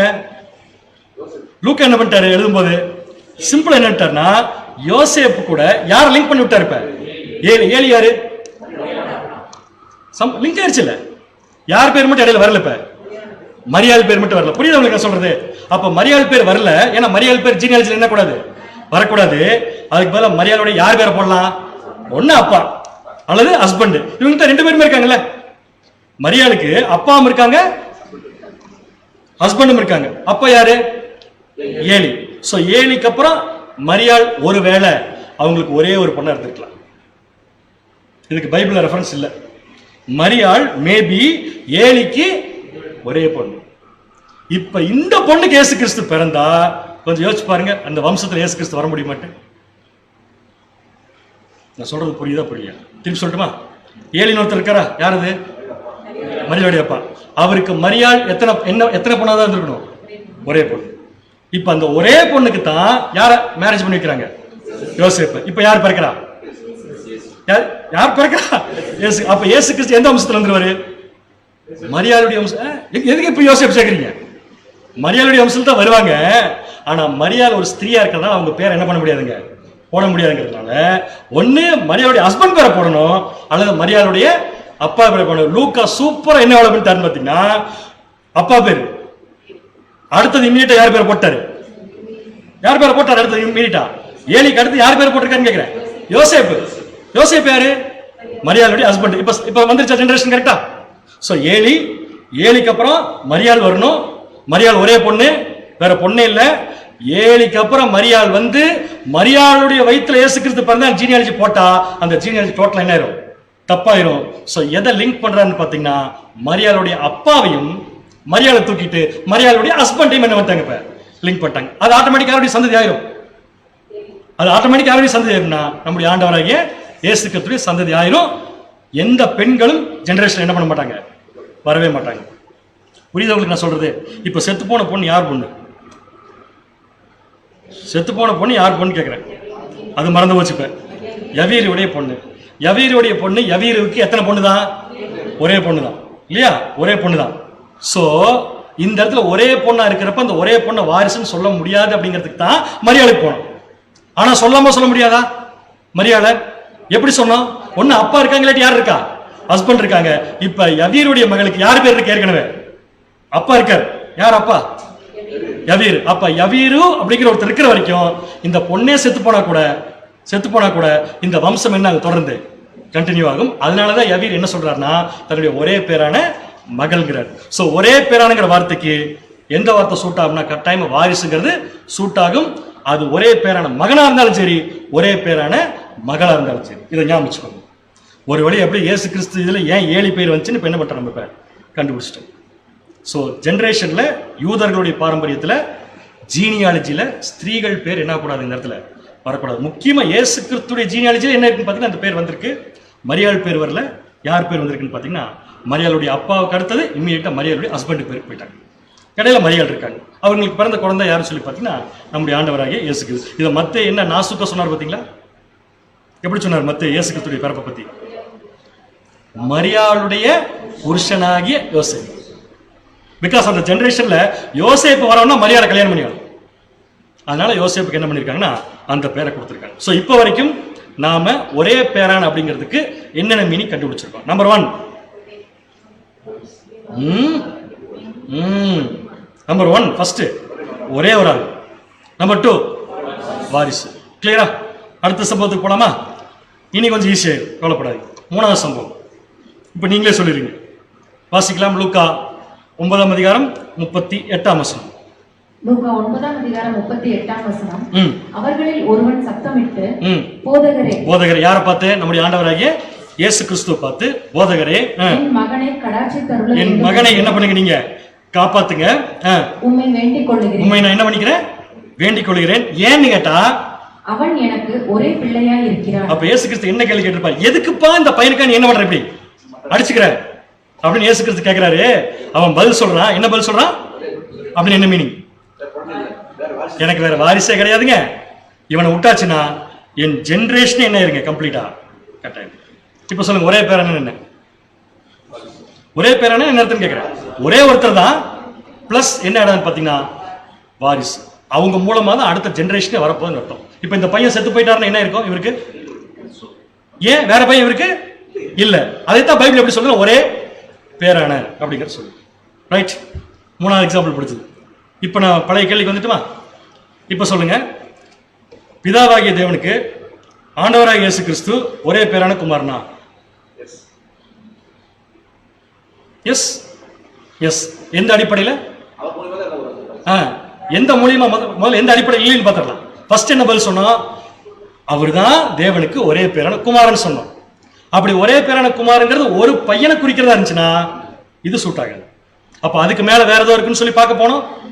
அந்த மேல இருக்கிறது என்னன்னு சொல்லி கண்டுபிடிச்சிட்டோம்னா வாரிசுன்னு கண்டுபிடிச்சிட்டோம். அப்படின்னா இப்ப சொல்லுங்க, தேவனுக்கு இயேசு கிறிஸ்து ஒரே பேரான குமாரனா இல்லையா? எஸ். எந்த அடிப்படையில்? ஒரே பையன் சொல்ல முடியாது. ஒரே பையன் ஒரு மீனிங் இருக்கு. அந்த அவர் மூலமா தான் மிச்சம் இருக்கிற எல்லாமே வரப்போகுது. Right or wrong? அப்ப இயேசுக்கு சூட்டாம சூட்டாக்காதா? அப்ப ஒரே பேரானா ஒரே மகன் கிடையவே கிடையாது. எத்தனை சம்பவம் பார்த்திருக்கோம் இது வரைக்கும்? 3. அடுத்து எத்தனை சம்பவத்துக்கு போக போறோம்? 4. Very interesting. இயேசு கிறிஸ்துவை பத்தி உள்ள போறோம் ஒரே பேரான வச்சு. யோவான் 1ஆம் அதிகாரம் 14ஆம் வசனம். யோவான் 1ஆம் அதிகாரம் 14ஆம் வசனம்.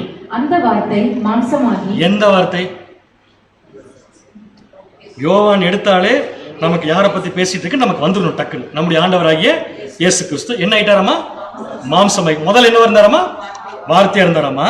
இப்ப மாம்சமாகி கிருபையினாலும் சத்தியத்தினாலும் நிறைந்தவராய். யாரு? இயேசு கிறிஸ்து நிறைந்தவராய் நமக்குள்ளே வாசம் பண்ணினார். Very clear. நமக்குள்ள என்ன பண்றாரு? அவரு வாசம் பண்ணுகிறார். அடுத்தது, அவருடைய மகிமையை கண்டோம். இயேசு கிறிஸ்துவின் மகிமையை நம்ம கண்டோமா? சரி, யோவான் கண்டாரா? எழுதுறவரே வச்சு யோவான் கண்டாரா? என்ன கண்டாரு? என்ன மகிமை கண்டாரு? தெரியல. அது என்ன மகிமை நமக்கு என்ன ஆகல தெரியல. ஆனா இயேசு கிறிஸ்துவின் மகிமை யார் பார்த்திருக்கா? யோவான் பார்த்திருக்கா. அடுத்தது நெக்ஸ்ட், அது பிதாவுக்கு. எது அது? அதுங்கிறது எது? அந்த மகிமை. அந்த மகிமை பிதாவுக்கு ஒரே பேரானவருடைய மகிமைக்கு ஏற்ற மகிமையாகவே இருந்தது. அந்த மகிமை எது மாதிரி இருந்துச்சாமா? பிதாவுக்கு ஒரே பேரானவர். இயேசு கிறிஸ்துவின் மகிமை எப்படி இருந்துச்சாமா? பிரதர், இப்ப ஒரே பேரான மகனை பத்தி பேச வரல, ஒரே பேரான மகளை பத்தி நான் பேச வரல. இயேசு கிறிஸ்துக்கு ஒரு மகிமை இருக்காமா. அந்த மகிமை எது மாதிரி இருக்காமா? பிதாவுக்கு ஒரே பேரானவர் கூடிய மகிமை. பிதாவுக்கு ஒரே. இங்க போட்டிருக்கிற பிதாவாகிய தேவனா? பிதாவுக்கு ஒரே பேரானவர் போட்டிருக்கல, பேர் ஹைலைட் பண்ணிருக்கல, அது பிதாவாகிய தேவனை குறிக்குமான்னு கேட்கிறேன். இங்கிலீஷ்ல வேணா வாச்சலாமா? முடியும் சொல்லி நான் வாச்சேன். The word became flesh. வார்த்தை மாம்சமாகி and tabernacle among us. நமக்குள் வாசம் பண்ணுகிறார். டேபர்நாக்கல் நமக்குள் வாசம் பண்ணுகிறார். அடுத்தது, we gazed on his glory. நாம அவருடைய glory கண்டோம். The kind of glory that அது எந்த gloryனா? the kind of glory. kind என்ன அர்த்தம்? அந்த மாதிரி. அப்ப இயேசு கிறிஸ்துவின் மகிமை எப்படி இருந்துச்சாமா? இந்த உலகத்துல ஒரு அப்பாவுக்கு ஒரே ஒரு பையன் இருக்காருன்னு வச்சுக்கோங்களேன். ஒரு அப்பாவுக்கு ஒரே ஒரு பையன். அந்த அப்பா பெரிய பணக்காரர்.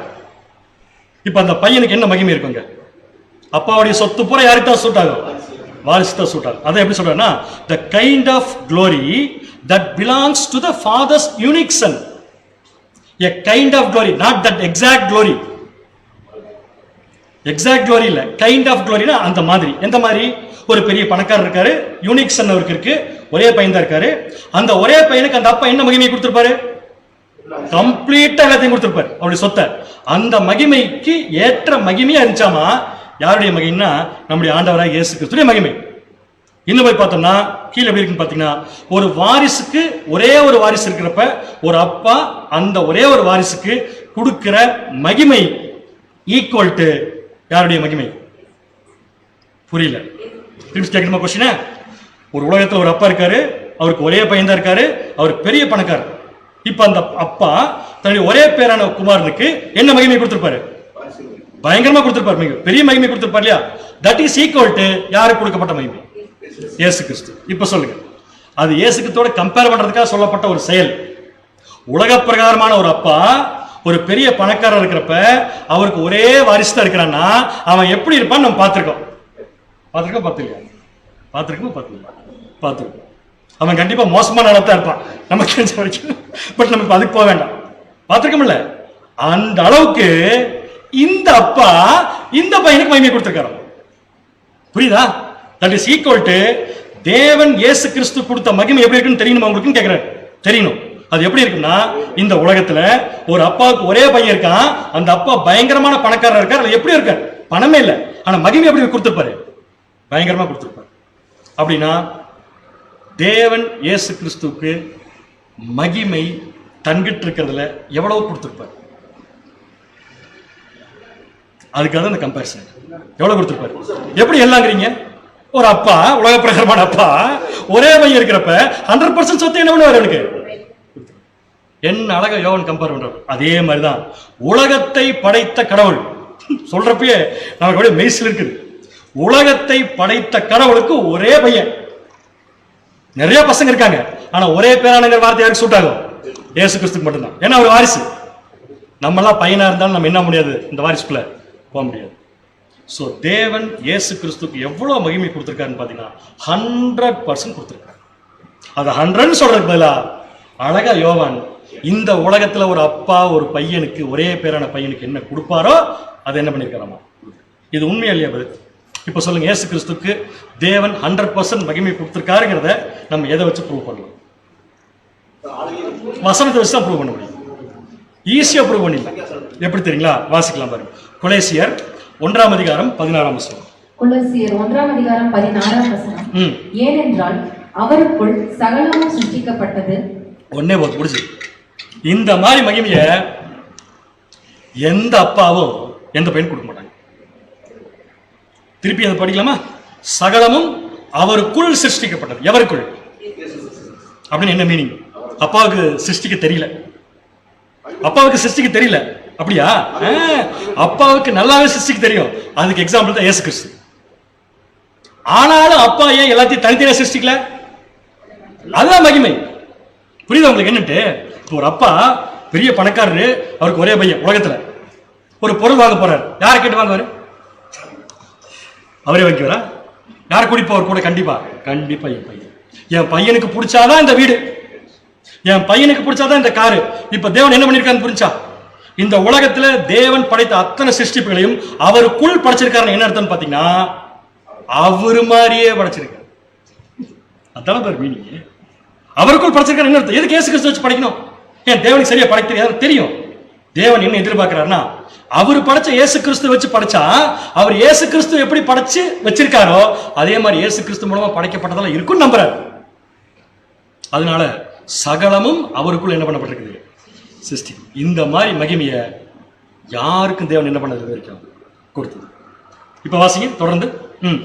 பூலோகத்தில் உள்ளவைகளும் பரலோகத்தில் உள்ளவைகளும் பூலோகத்தில் உள்ளவைகளும் ஆகிய காணப்படுகிறவைகளும் காணப்படாதவைகளும் நம்மளால கண்ணுல கூட இன்னும் பார்க்க முடியாத விஷயங்களா இருந்தா கூட சகல வஸ்துக்களும் சிங்காசனங்கள் ஆனாலும் கர்த்தத்துவங்கள் ஆனாலும் அதிகாரங்கள் ஆனாலும் சகலமும் அவரை கொண்டும். இந்த கடைசி லைன்ல முடிச்சிடலாம். சகலமும் அவரை கொண்டும் அவருக்கென்றும் சிருஷ்டிக்கப்பட்டது. இப்ப நான் உங்கள்கிட்ட கேள்வி கேட்குமா? எதுக்கு அவரை கொண்டும் அவருக்கென்றும்? சிம்பிளா பதில் சொல்றீங்க. மகிமின் என்ன பதில்? வாரிசு. சரியான. அப்ப ஒரே பேரான என்ன அர்த்தம்? த ஒன்லி சன், ஒரே பையன், கம்ப்ளீட் மகிமையை தேவன் கொடுத்து அவருக்கு கொடுத்தான். அது மட்டும் இல்ல, இந்த பையன் மூலமா தான் தேவன் விரும்புற சந்ததி என்ன போதுங்க? வரப்போகுது. இதுக்கு தான் என்ன மீனிங் பைபிள்ல ஒரே பேரான. புரியுது உங்களுக்கு? ஸோ நம்ம அந்த வசனத்தை எப்படி தப்பா படிச்சிடக்கூடாதுன்னு யோவான் வசனத்தை ஒரே பேரானவர் இயேசு கிறிஸ்து படிச்சிடக்கூடாது. ஒரே பேரானுடைய மகிமைக்கு ஏற்ற மகிமையை தேவன் என்ன பண்ணியிருக்காரு, இயேசு கிறிஸ்து கொடுத்திருக்கார். எத்தனை பாயிண்ட் பார்த்துருக்க இது வரைக்கும்? 4. இப்போ இயேசு கிறிஸ்துடைய மகிமை இன்னொரு வசனத்தில் பார்த்தலாமா? யோவான் 17:5. இது படிச்சு கரெக்டாக பதில் சொல்லுங்க. இயேசு கிறிஸ்து திருப்பி எப்படி மகிமை கொடுத்தார் அவங்க அப்பாவுக்கு? அவங்க அப்பா கொடுத்தா அவர் திருப்பி கொடுக்கணும்ல. வாசிங்க. யோவான் 17:5. பிதாவே, உலகம் உண்டாகிறதற்கு முன்னே. எப்ப மகிமை கொடுத்தாராம? உலகம் உண்டாவதற்கு முன்னே உம்மிடத்தில் எனக்கு உண்டாயிருந்த மகிமையினால். இப்ப சொல்லுங்க, என்ன மகிமை அது? சகலமும் அவரை கொண்டும் அவருக்கென்றும் சிருஷ்டிக்கப்படும். அதைத்தான் சொல்றாரு, உம்மிடத்தில் எனக்கு உண்டாயிருந்த மகிமையினாலே இப்பொழுது நீர் என்னை உம்மிடத்திலே மகிமைப்படுத்தும். ஆனா ஒருத்தர் எத்தனை தடவை மகிமைப்படுத்துறது? சும்மா கேட்டே இருக்குது. அப்ப பார்த்தா மகிமைப்படுத்து. அந்த மகிமை என்ன? உலக தோற்றத்துக்கு முன்னாடி தேவன் கொடுத்த மகிமை என்ன? இப்ப இயேசு கிறிஸ்து கேட்கிற மகிமை என்ன? ஆனா அப்பா கொடுத்துருவாரு. ஏன்னா அப்பாவுக்கு ஒரே வாரிசு யார் தான்? இவர் தான். அதான் ஒரே பேரான குமார். இப்ப என்ன கேட்கிறான்னு கேட்கிறேன், மகிமையை கொடுங்கிறாரு. யோவான் 17 வேற, நமக்கு நல்லா தெரிஞ்சது வேற. எனக்கு பேர் சபை. கொஞ்சம் பக்கத்தில் வந்துட்டீங்க. But exact answer ransom sacrifice. இந்த வாய்ப்பு எனக்கு கொடுங்க. அதாவது எல்லா பொருட்களையும் படைக்கிறது பெரிய விஷயம் இல்ல, எல்லா பொருட்களையும் வழி நடத்துறது நீங்க கொடுத்த மகிமை. ஆனா கெட்டு போன ஒண்ணு திருப்பறது இருக்கு பாத்தீங்களா, அது அதோட பெரிய விஷயம். கரெக்ட் தானே? எது கெட்டு போச்சு? இப்ப அதை திருப்புற வாய்ப்பு எனக்கு கொடுங்க. அதுதான் மகிமை. புரியுது உங்களுக்கு?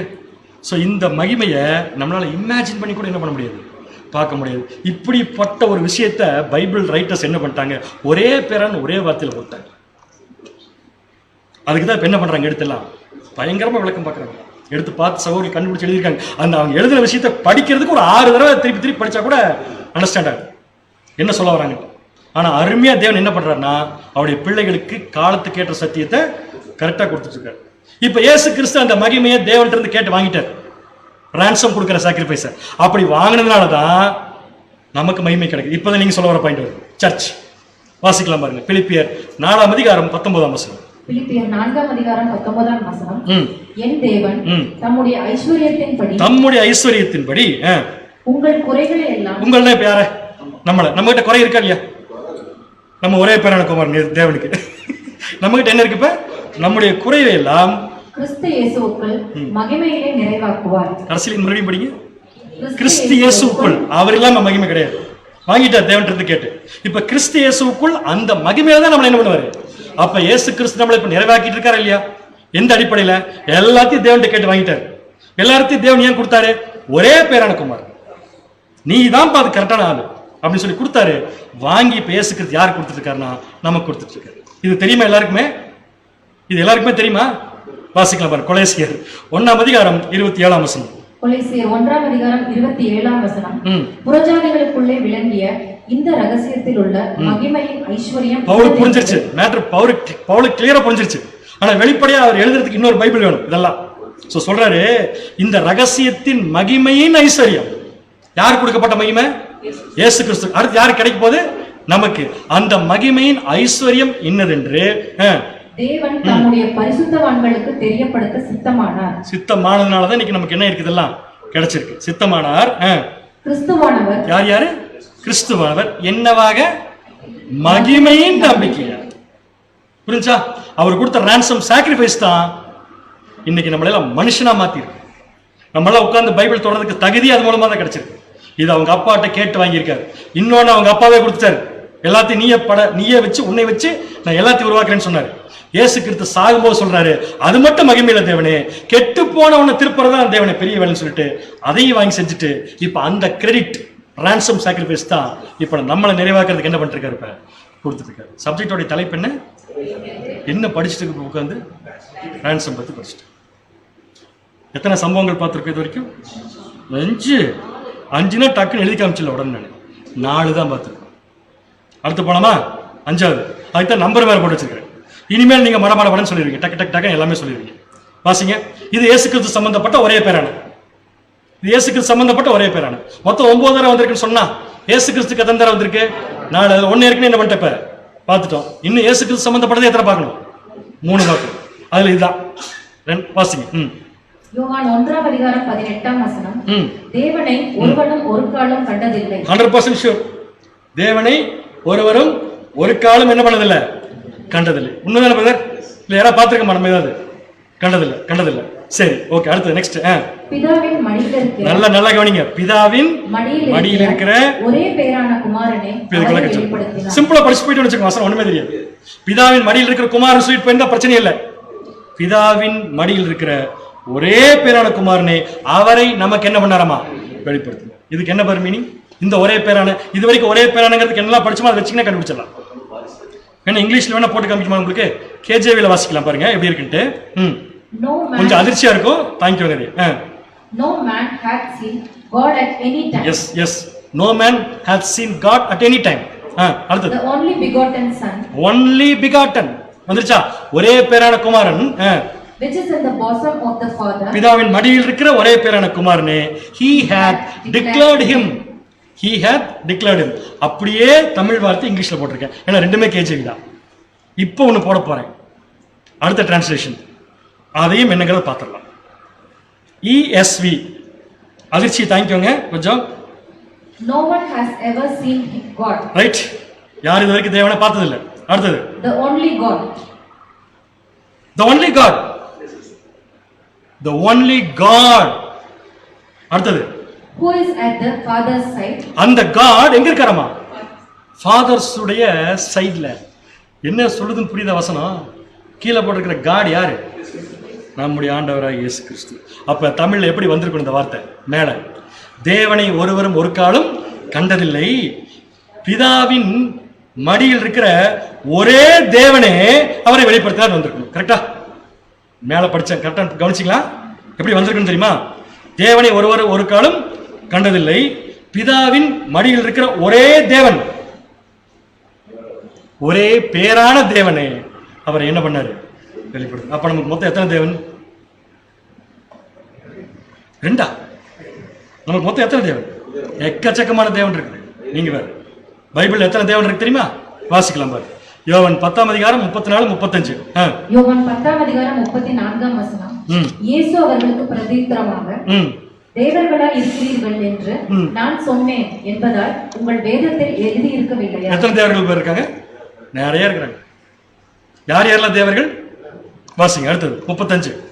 யோவான் 10:35 தேவ வசனத்தை பெற்றுக் கொண்டவர்களை தேவர்கள் என்று. தேவன் எத்தனை பேர் இருக்காங்க? தேவன் எத்தனை பேர் இருக்காங்க கேட்கிறேன் நான். நிறைய பேர் இருக்காங்க. ஆதியாகமம் 3:5. ஆதியாகமம் 3:5 நீங்கள் இதை புசிக்கும் நாளிலே உங்கள் கண்கள் திறக்கப்படும் என்றும் நீங்கள் நன்மை தீமை அறிந்து தேவர்களைப் போல இருப்பீர்கள் என்றும் தேவன் அறிவார் என்றது. இது சாப்பிட்டீங்கன்னா நீங்க யார் மாதிரி ஆயிருவீங்க? தேவர்களைப் போல ஆவீங்க. சோ அந்த தேவன் எல்லாம் ஒண்ணுதான். இப்ப சொல்லுங்க, பைபிள்ல எத்தனை தேவன் இருக்காங்க? நிறைய தேவன் இருக்காங்க. கரெக்டா? நம்ம கூட யார்தாங்க? தேவர்கள் தான் இல்லையா? அப்ப இயேசு கிறிஸ்து என்ன தேவன்? ஒரே பேரான தேவன் தான் சரியான. இயேசு கிறிஸ்து என்ன தேவன் அப்படின்னு நமக்கு இயேசு கிறிஸ்துக்கு என்ன வித்தியாசம்? ஃபர்ஸ்ட் தேவன் என்ன அர்த்தம்? வல்லமை. நம்மளாம் யாரு? பரவாயில்லைங்க, பைபிள் வசனத்தை வாங்கியிருக்கோம்ல, நம்மளாம் யாரு? தேவர்கள். Correct, clear. அப்ப பைபிள் வசனத்தை பெற்றுக்கொண்ட எல்லாருமே வல்லமை உள்ளவர்கள். ஆனா இயேசு கிறிஸ்து ஒரே பேரான தேவன். என்ன மீனிங் இருக்கு? அவர் தான் வாரிசு, அவர் தான் தேவனுடைய வம்சம், அவருக்கு தான் தேவன் எல்லா மகிமையும் கொடுத்திருக்காரு. ஆனா அவர் மட்டும்தான் ஒரே பேரான தேவன். சோ தேவன் என்ன அர்த்தம்? வல்லமை. இப்ப சொல்லுங்க, இயேசு கிறிஸ்து மட்டும்தான் ஒரே பேரான தேவன் என்ன அர்த்தம்? புரியுற மாதிரி சொல்ற மாதிரி. ஒரே பேரான குமாரன் என்ன அர்த்தம்? ஒருத்தர் தான் பையன், அவர் தான் வாரிசு, அவருக்கு தான் எல்லா மகிமையும் கிடைக்கும். ஒரே பேரான தேவன் என்ன அர்த்தம்? அவர் ஒருத்தர் மட்டும்தான் அந்த அளவுக்கு வல்லமை உள்ளவர். கரெக்டானே? தேவன் யாரு? வல்லமை. இப்ப நாமளும் யாரு தான்? தேவர்கள் தான். அப்ப நமக்கு இயேசு கிறிஸ்துக்கு என்ன வித்தியாசம்? நம்ம தேவர்கள், அவர் ஒரே பேரான தேவன். முதல்ல இயேசு கிறிஸ்து தேவன் சொல்லாம சொல்லக்கூடாது. அப்ப ஒரே பேரான தேவன் என்ன அர்த்தம்? அவர் அளவுக்கு வல்லமை யாருக்கு கிடையாது. இதை வேற மாதிரி சொல்லட்டுமா? அவர் அளவுக்கு இந்த வல்லமை அவருக்கு யார் கொடுத்திருப்பா அப்படின்னா தேவன் இயேசு கிறிஸ்துவ என்ன வச்சிருந்திருக்காரு? சொல்றப்ப எனக்கு புல்லரிக்குது. என்ன வச்சிருக்காரு தெரியுமா? தேவன் இயேசு கிறிஸ்து தேவனை வச்சிருந்திருக்காரு. அதான் பாயிண்ட். அந்த அளவுக்கு தேவன் வச்சிருந்திருக்காரு. அப்ப இயேசு கிறிஸ்து தேவனை எப்படி வச்சிருந்திருப்பாரு? அதை படிக்கணும்னா யோவான் 1ஆம் அதிகாரத்தை ஒரு நாள் தனியா படிச்சுக்கலாம். கம்ப்ளீட்டா இயேசு கிறிஸ்துவுக்கு தேவன் கொடுத்திருந்த மதிப்பு, வாரிசு, மரியாதை, கனம், மகிமைய ஒருத்தர் கூட என்ன பண்ணதில்லை தேவன் கொடுத்தது. இதுதான் நம்ம பார்த்த 8வது பாயிண்ட். 5வது பாயிண்ட். 6வது பாயிண்ட் போலாமா? ரைட், வாசிங்க. யோவான் 3:16. இது தெரியாத கிறிஸ்தவர்களே கிடையாது, வசனம் தெரியாதவங்க. யோவான் 3ஆம் அதிகாரம் 16ஆம் வசனம். தேவன் தம்முடைய ஒரே பேரான குமாரனை யார சர்வசாதாரணமா படிச்சுட்டு போறப்ப இந்த வார்த்தையை நம்ம கவனிக்கல. முதல்ல வசனம் கிளியரா சொல்லுது, தம்முடைய ஒரே பேரான குமாரனை விசுவாசிக்கிறவன் எவனோ அவன் கெட்டு போகாமல் நித்திய ஜீவனை அடையும்படிக்கு அவரை தந்தருளி இவ்வளவாய் உலகத்தில் அன்பு கூர்ந்தார். எவ்வளவு ஈஸியான வசனம் இல்லையா? தேவன் அவருடைய ஒரே பேரான குமாரனை விசுவாசிக்கிறவன் எவனோ அவனுக்காக அந்த குமாரனை என்ன பண்ணிட்டாரு? தந்தரல. முடிஞ்சது, ஒண்ணுமே இல்லை. ஏன் இந்த இடத்துல யோவான் ஒரே பேரான குமாரங்கிற வார்த்தை யூஸ் பண்ணும்? எல்லா இடத்துலயும் இயேசு கிறிஸ்து சொல்றப்ப அப்படி யூஸ் பண்ணலையே.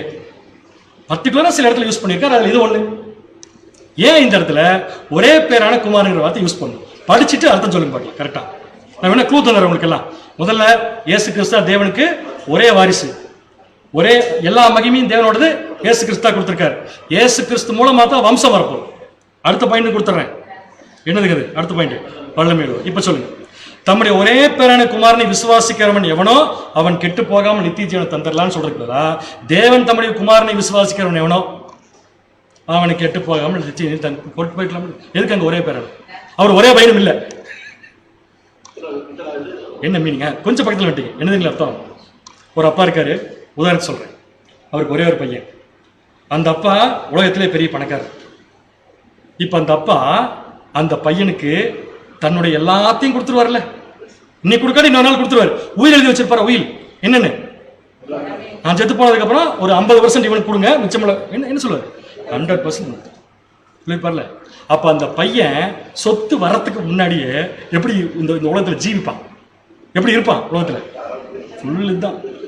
அவனுக்கு என்னமோ எல்லாமே இருக்கிற மாதிரி அவங்க அப்பாவுடைய சொத்தை பேஸ் பண்ணி என்ன பண்ணுவான்? ஜீவிப்பான். அந்த பையனை தூக்கி அந்த அந்த அப்பாட்ட, பணக்காரட்ட போய் ஜெயிலில் இருக்கிற ஒரு கொலை குற்றவாளிக்கு பதிலாக உங்க பையனை கொள்ளணும், உங்க பையனை கொடுத்துருங்க. அந்த தேச தியாகிய, கொலை குற்றவாளி வேண்டாம், தேசத்துக்காக நல்லது செஞ்ச ஒருத்தர் ஜெயிலில் போட்டிருக்காங்க, உங்க பையனை கொடுத்துட்டீங்கன்னா அவனை விட்டுருவாங்க அப்படின்னு கேட்டால் கொடுப்பாரா? ஏன் கொடுக்க மாட்டார்? முதல்ல என் பையன், ஒரே பையன், ஒரே பையன், அதான் அர்த்தம். ஒரே பையன், என்னுடைய எல்லா மகிமையும் அவனுக்கு தான் கொடுத்துருக்கேன். கொஞ்சம் யோசிச்சு பாருங்க. இவ்வளவையும் தேவன் வேறு யாருக்குமே கொடுத்ததில்ல. அதை போல யாருக்கு மட்டும் தான் கொடுத்துருக்காரு? இயேசு கிறிஸ்து தான் கொடுத்துருக்காரு. இயேசு கிறிஸ்துவ தேவன் என்ன வச்சிருந்தாரு? ஒரு தேவனை வச்சிருந்தாரு. அப்பேற்பட்ட ஒரு பையன் நமக்காக தூக்கி கொடுத்துருக்காரு. புரிஞ்சா? புரியல? அப்பேற்பட்ட ஒரு விஷயத்த நமக்காக தூக்கி கொடுத்துருக்காரு. இப்போ நம்ம அதை விட எத்தனை மடங்கு உயர்ந்தவங்கன்னு யோசிச்சுக்கோங்கிறாரு. இத கூட ஒருத்தர் விசுவாசிக்க முடியும்னு வச்சுக்கோங்களேன். அவர் சொல்ற கான்செப்ட் தான். இத கூட ஒருத்தர் விசுவாசிக்கலனா அவங்க கண்டிப்பா சொல்றேன், இந்த உலகத்துல வாழ வேண்டிய அவசியமே இல்லவே இல்லை. நம்ம தேவன்கிட்ட ஜபத்துல என்னென்னலாம் கேட்கறோம்? என்ன கேட்கறோம் சொல்லுங்க? ஏதோ ஒரு எக்ஸாம்பிள் சொல்லுங்க. என்ன பேர்? பரிசுத்தாவி. சூப்பர். பரிசுத்தாவி. பரிசுத்தாவி பேர் தான் இயேசு கிறிஸ்து பேர்.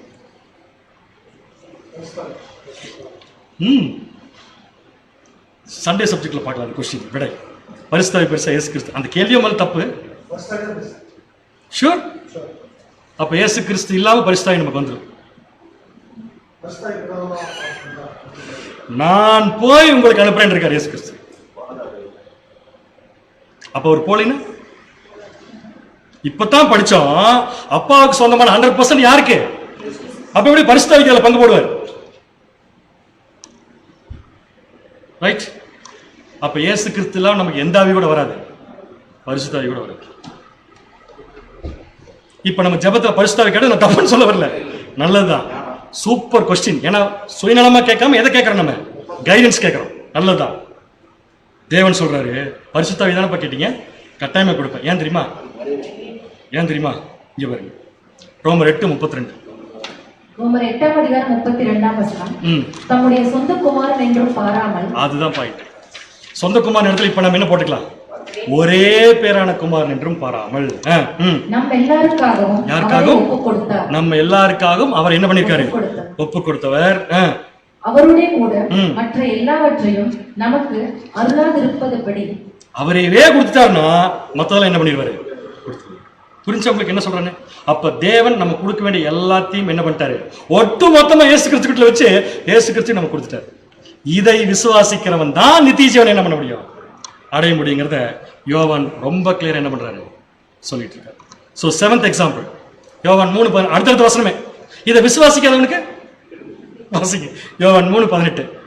யோவான் 3:18 அவரை விசுவாசிக்கிறவன் ஆக்கினைக்குள்ளாக தீர்க்கப்படான். என்னன்னு விசுவாசிக்கிறவன், ஒரே பேரான குமார் என்று விசுவாசிக்கிறவன் தீர்க்கப்பட மாட்டான். இல்லாதவன் ஆக்கினைக்குள்ளாக தீர்க்கப்பட மாட்டான். விசுவாசியாதவனோ, இவ்வளவு தூரம் தேவன் நமக்கு இயேசு கிறிஸ்துவை கொடுத்திருக்காருங்கிறத விசுவாசியாதவன் எவனோ, தேவனுடைய ஒரே பேரான குமாரனுடைய நாமத்தில் விசுவாசம் உள்ளவனாய் இருக்கிறபடியினால், விசுவாசம் உள்ளவனாய் இராதபடியினால். ஒருத்தன் இதை விசுவாசிக்கலைன்னா அவன் இயேசு கிறிஸ்து மேல விசுவாசம் அர்த்தம் இல்ல, ஒரே பேரான குமாரன் மேல என்ன இல்லையா அவனுக்கு விசுவாசம் இல்லாதபடினால் அவன் ஆக்கினை தீர்ப்பு. அப்படி அந்த ஆக்கினை தீர்ப்பு என்னங்கிறத அனலைஸ் பண்றதுக்கு நமக்கு இப்ப அவசியம். சிம்பிள் பிரதர், எல்லாமே இயேசு கிறிஸ்து அப்படிங்கறத சிம்பிளா சொல்லணும்னா என்ன வார்த்தை யூஸ் பண்ணா போதும், ஒரே பேர். நமக்கெல்லாம் இங்க ஒரே பேரான கொடுத்துருக்க பைபிள் எடுத்து பாருங்க, தலையில் படிச்சா பாருங்க. ஸோ அது இயேசு கிறிஸ்து, இயேசு கிறிஸ்து, இயேசு கிறிஸ்து. இன்னும் புரியுற மாதிரி எக்ஸாம்பிள் சொல்லட்டுமா, பழைய ஆபிரகாமுக்கே போயிடலாம். இப்போ எப்படி கரெக்டாக சூட் ஆகுதுன்னு பார்க்கலாம். ஈசாக்கு எப்படி ஆபிரகாமுக்கு ஒரே பேரானுக்குவான்னு கண்டுபிடிச்சிடலாம். வாசிங்க எபிரேயர் 11:17, 17, 18, 19 வாசிங்க. எபிரேயர் 11:17, 17, 19 மேலும் விசுவாசத்தினாலே ஆபிரகாம் தான் சோதிக்கப்பட்ட போது ஈசாக்கை பலியாக ஒப்பு கொடுத்தான். யாரை ஒப்பு கொடுத்தான்? ஈசாக்கே பலியாக போது. இது வரைக்கும் என்ன ரிலேஷன்ஷிப்னு சொல்ல, ஒப்பு கொடுத்தார். அடுத்த பாயிண்ட், ஈசாக்கினிடத்தில் உன் சந்ததி விளங்கும் என்று. நல்லா கவனிங்க, தேவன் சொல்லிட்டாரு உன் சந்ததி யார் மூலமா தான் விளங்கும். அப்ப சந்ததி விளங்குற பையனுக்கு என்ன பேரு? ஆனாங்க அப்படி போடல, ஈசாக்கு மூலமா தான் உன் சந்ததி விளங்குன்னு சொல்லிட்டாரு. அடுத்தது அவனோட சொல்லப்பட்டிருந்ததே இப்படிப்பட்ட வாக்குத்தத்தங்களை பெற்றவன். யாரு? ஆபிரகாம். இப்படிப்பட்ட வாக்குத்தத்தங்களை பெற்றவன் மரித்தோரிலிருந்து எழுப்ப தேவன் வல்லவராய் இருக்கிறார் என்று எண்ணி தனக்கு ஒரே பேரானவனே. என்ன பேரானவனே? the only son.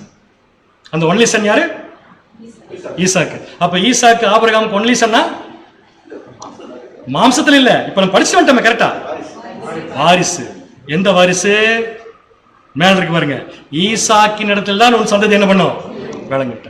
அப்ப ஒரே பேரான என்ன அர்த்தம்? யார் மூலமா சந்ததி விளங்க போகுதோ அவங்க தான் என்ன பேருக்கு சூட் ஆவாங்க, ஒரே பேர். புரிஞ்சவங்களுக்கு இன்னொரு சார்ட் ஈஸியா போட்டுடலாமா? நம்ம இப்படி போட்டுமா? ஒரே பேரான கருத்து ரெண்டு பேர்த்து கம்பேர் பண்ண போறேன்.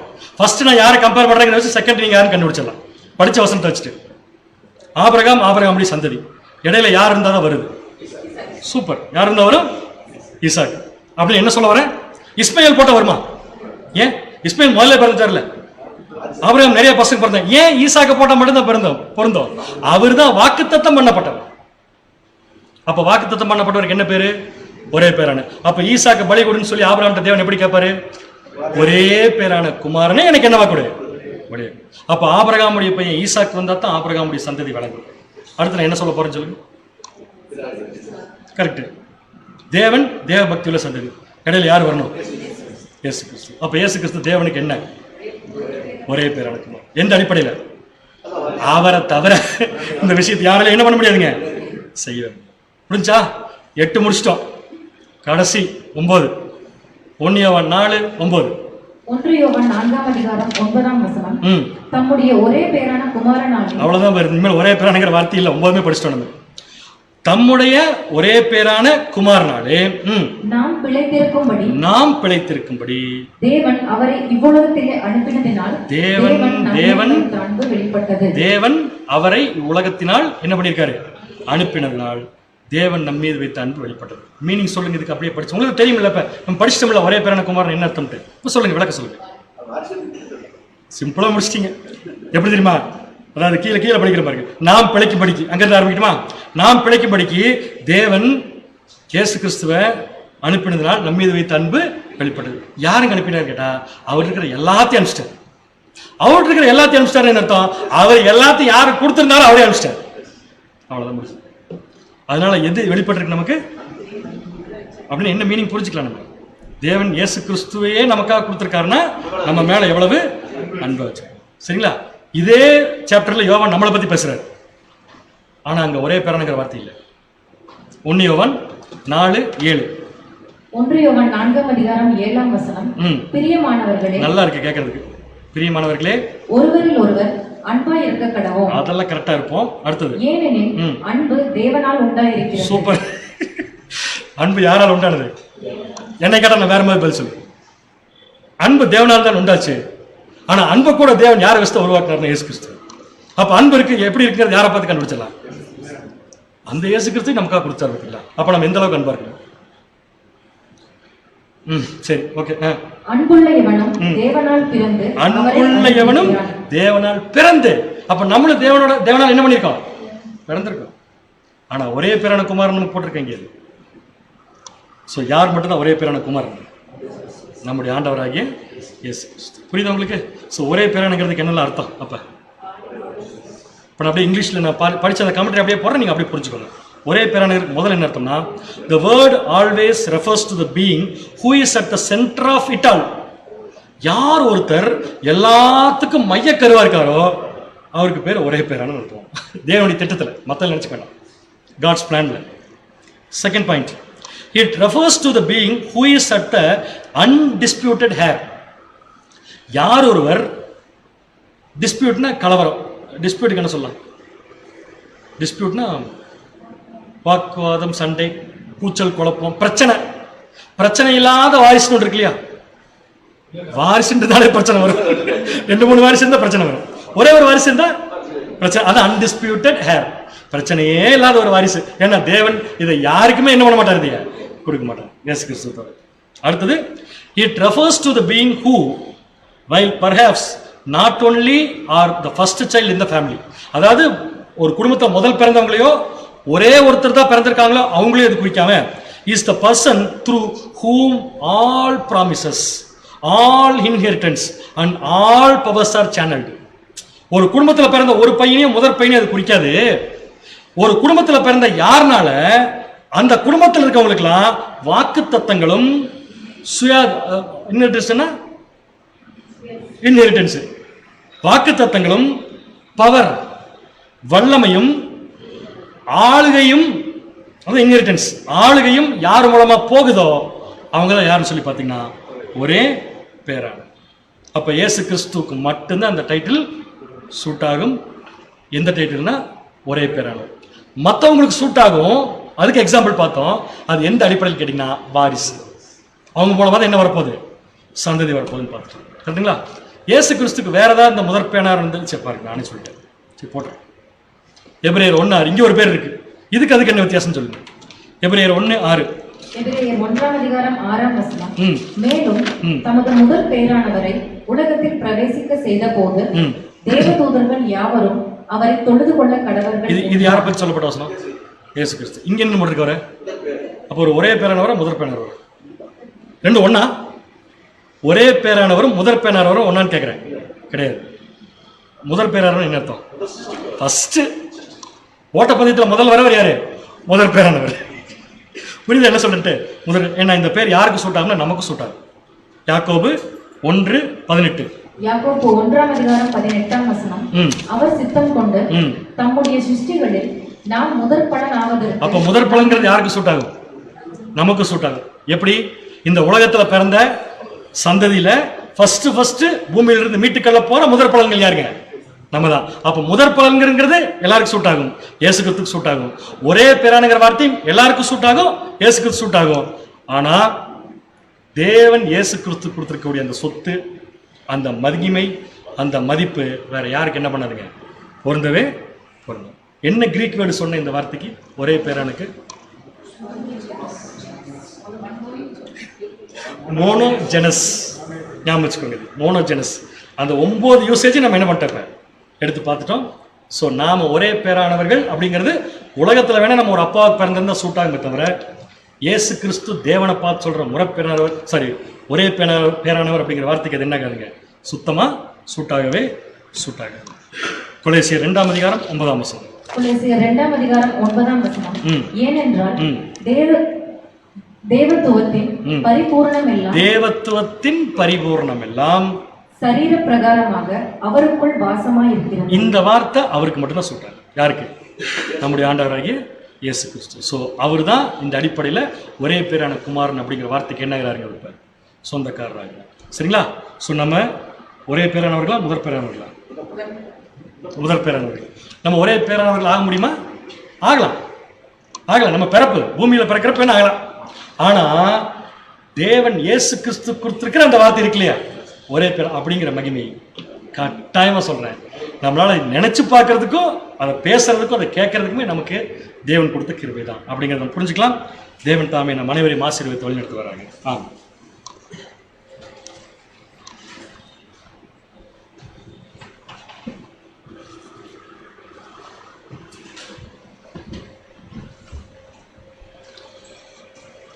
கிறிஸ்துவுக்குள் பிரியமுள்ள சகோதர சகோதரர்களே, இன்றைய நாளிலும் கூட நம்முடைய பிதாவாகிய தேவன் நம்முடைய ஆண்டவராகிய இயேசு கிறிஸ்துவின் வழியாக ஒரு உன்னதமான ஒரு சத்திய பாடத்தை நமக்கு வெளிப்படுத்தி இருக்கிறார்.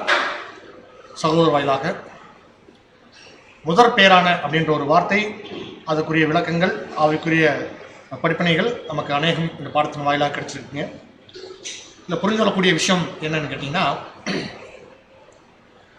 யார் மூலமாக சந்ததி வருமோ அவங்களுக்கு தான் இந்த பெயர் சரியாக பொருந்தும் அப்படிங்கிறது வந்து பார்க்கணும். ஒரு தெய்வ பக்தியுள்ள சந்ததி, தேவன் விரும்பத்தக்க சந்ததி. எதுக்காக இது எல்லாத்தையும் இந்த உலகத்தையெல்லாம் உண்டாக்கினார் அப்படின்னா, ஒரே கேள்வி ஒரே பதில் தான். ஒரு தெய்வ பக்தியுள்ள சந்ததி வரணும். அது யார் மூலமாக வருது? அவருடைய ஒரே பேரான குமாரன் மூலமாக வருது அப்படிங்கிறத நம்ம புரிஞ்சுக்கொண்டோம். அந்த தெய்வ பக்தியுள்ள சந்ததி நாம தான். அதை நம்ம அநேக பாடங்களில் வாயில பார்த்துக்கிறோம். அது ஆண்டவராகிய இயேசு கிறிஸ்துவின் வழியாகத்தான் வரணும் அப்படிங்கிறது வந்து எந்த விதமான மாற்றுக்கருத்தும் இல்லை. அது அநேக காரியங்கள் மூலமாக, உதாரணங்கள் மூலமாக சகோதரர் நமக்கு அது விளக்கி சொன்னாங்க. இந்த பாடத்தின் வாயிலாக நம்ம அநேக படிப்பினைகள் நமக்கு தேவன் கொடுத்துருக்குறாங்க. இந்த ஒரே பேரான குமாரன் உலக பிரகாரமான விஷயத்துல அல்ல, அது ஆவிக்குரிய விஷயத்தில் இருக்குது அப்படிங்கிறது கூட நம்ம புரிஞ்சு கொள்ளலாம். சத்தியத்தை வெளிப்படுத்தின பிதாவாகிய தேவனுக்கு ஆண்டவராகிய இயேசு கிறிஸ்துவின் வழியாக நாம் துதி சோதனை எடுத்துக்கொள்ளலாம். தூது கொடுத்த நம்முடைய அன்பு சகோதரருக்கும் சபையின் சார்பாக நன்றிகளையும் வாழ்த்துக்களையும் தெரிவித்துக் கொள்ளலாம். இது போன்ற சத்திய பாடங்களை சகோதரர் தொடர்ந்து எடுத்துரைக்க தேவன் அவரை அதிகமாக எடுத்து பயன்படுத்துவாராக. இந்த கூடுகைக்கு நிறைவாக நாம் இறைவன் கீதங்கள் வாசிக்க கேட்போம். இறைவன் கீதங்கள் வாசிக்கும்படியாக நம்முடைய அன்பு சகோதரர் பால் பாண்டியன் அவர்களை சபையின் சார்பாக அழைக்கிறோம்.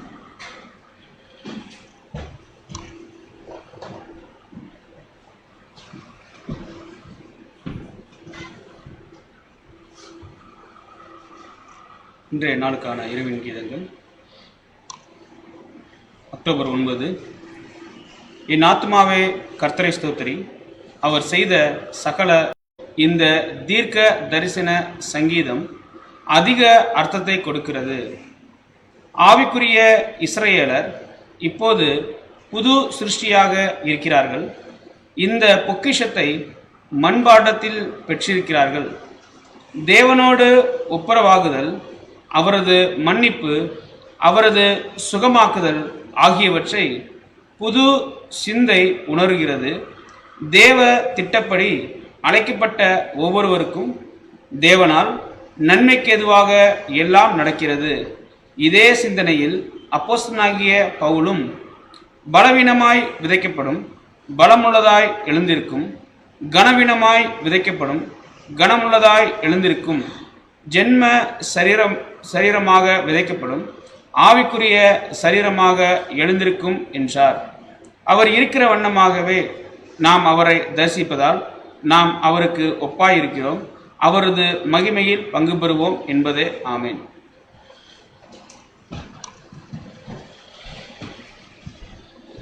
இந்த கூடைக்கு நிறைவாக இறுதி ஜெபத்தை நம்முடைய அன்பு சகோதரர் சிந்தன் பிரதர் அவர்கள் வந்து ஜெயிப்பாங்க. சகோதர சபையின் சார்பாக உங்களை ஜெபத்தை தொடர்ந்து ஒரு சில அறிவிப்புகள் நம்முடைய அன்பு சகோதரர் ஜேம்ஸ் பாஸ்கர் பிரதர் அவங்க வழங்குவாங்க.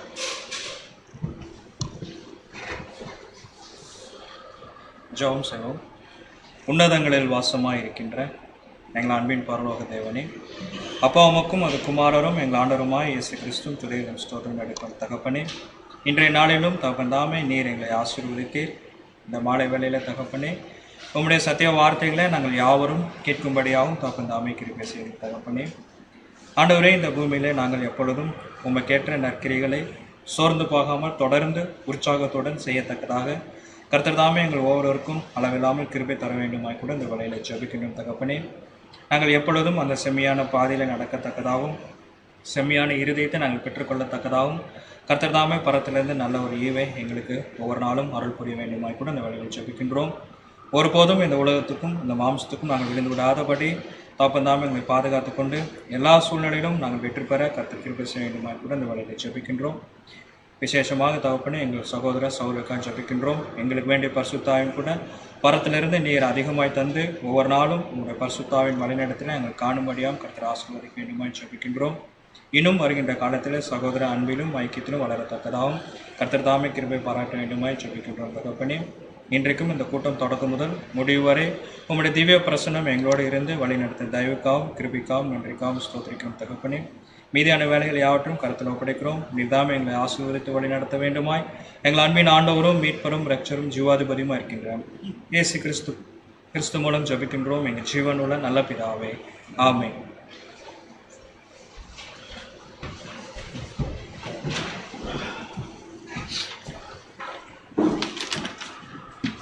சகோதர சகோதரிகளே, இன்றைய நாளிலும் கூட நாம் இப்பொழுது கோயம்புத்தூர் திருச்சியோட எக்லீஷியா சார்ந்த சகோதர சகோதரிகளுக்கு ஒரு சில முக்கியமான அறிவிப்புகளை நாம் இப்போ சொல்ல இருக்கிறதுனால சகோதர சகோதரிகள் தயவு செய்து ஃபேஸ்புக் வாயிலாக நீங்கள் இணைந்திருக்கும்படியாக உங்களை அன்புடன் கேட்டுக்கொள்கிறோம். கோயம்புத்தூர் திருச்சியோட எக்லீஷியாவை சார்ந்த சகோதர சகோதரிகள், முதல் விஷயம் என்னன்னு சொல்லி பார்த்தீங்கன்னா, நம்ம ஏற்கனவே அறிவித்திருந்தபடி வரும் ஞாயிற்றுக்கிழமை நாளை மறுநாள் காலை ஆராதனை நம்முடைய சபை ஹாலில் நம்ம ஆரம்பிக்க இருக்கிறோம்.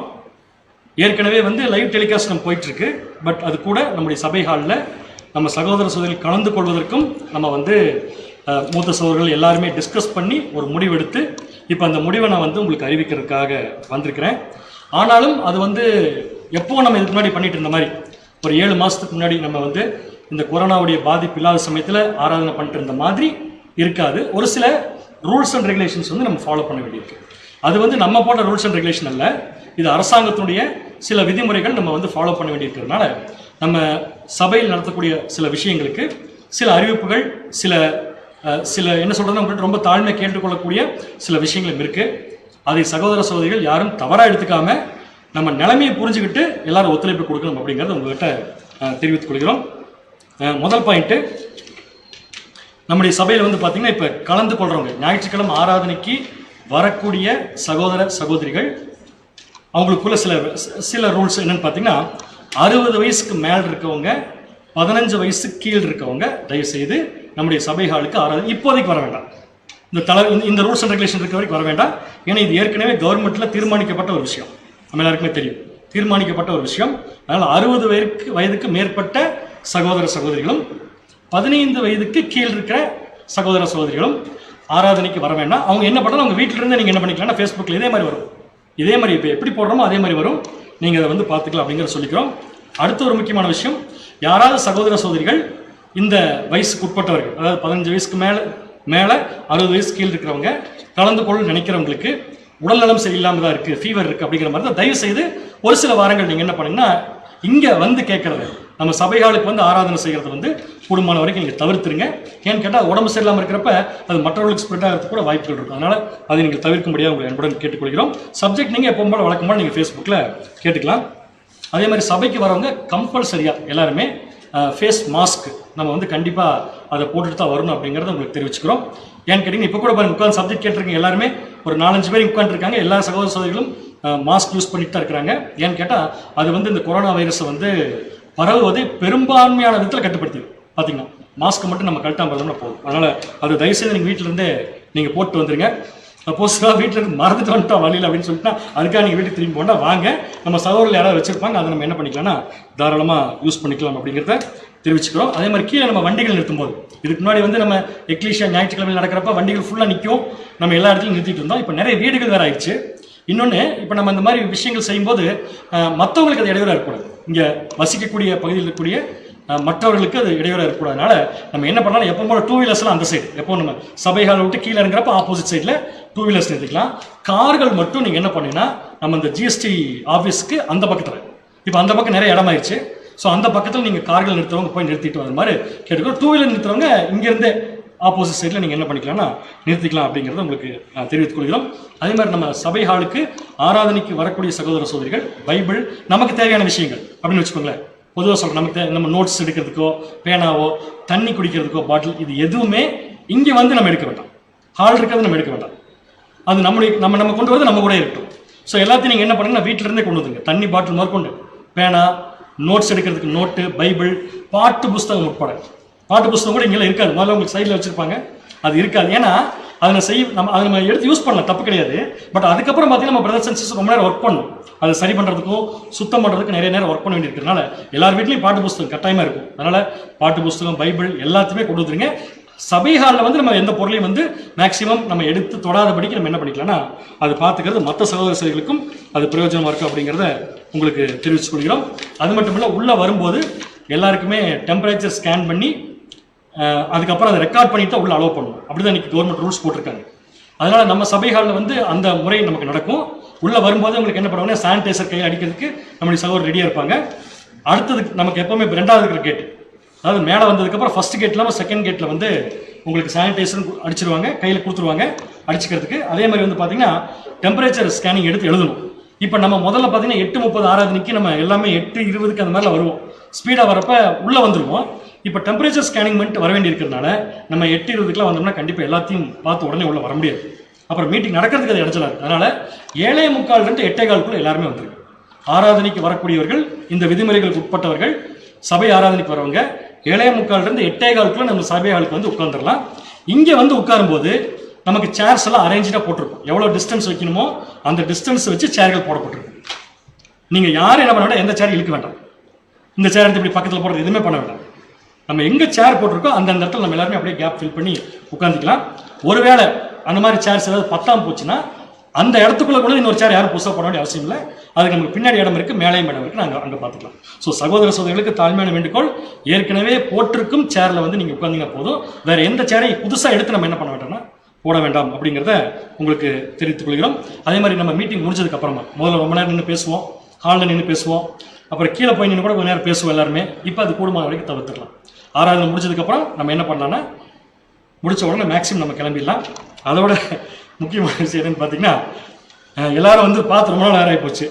ஸோ வந்தவொடனே முதல்ல என்ன பண்ணணும்னு சொல்லி பார்த்தீங்கன்னா, சகோதரிகள் கண்டிப்பாக சகோதரர்களுக்கும் இருக்கும், கட்டி தழுவி நம்ம எப்படியாவது நம்ம அன்பை வெளிப்படுத்தலாம் அப்படிங்கிற மாதிரி கூட நிறைய பேருக்கு இருக்கலாம், ஆசைகள் இருக்குது, எல்லாருக்குமே இருக்குது, இல்லைன்னு சொல்ல வரல.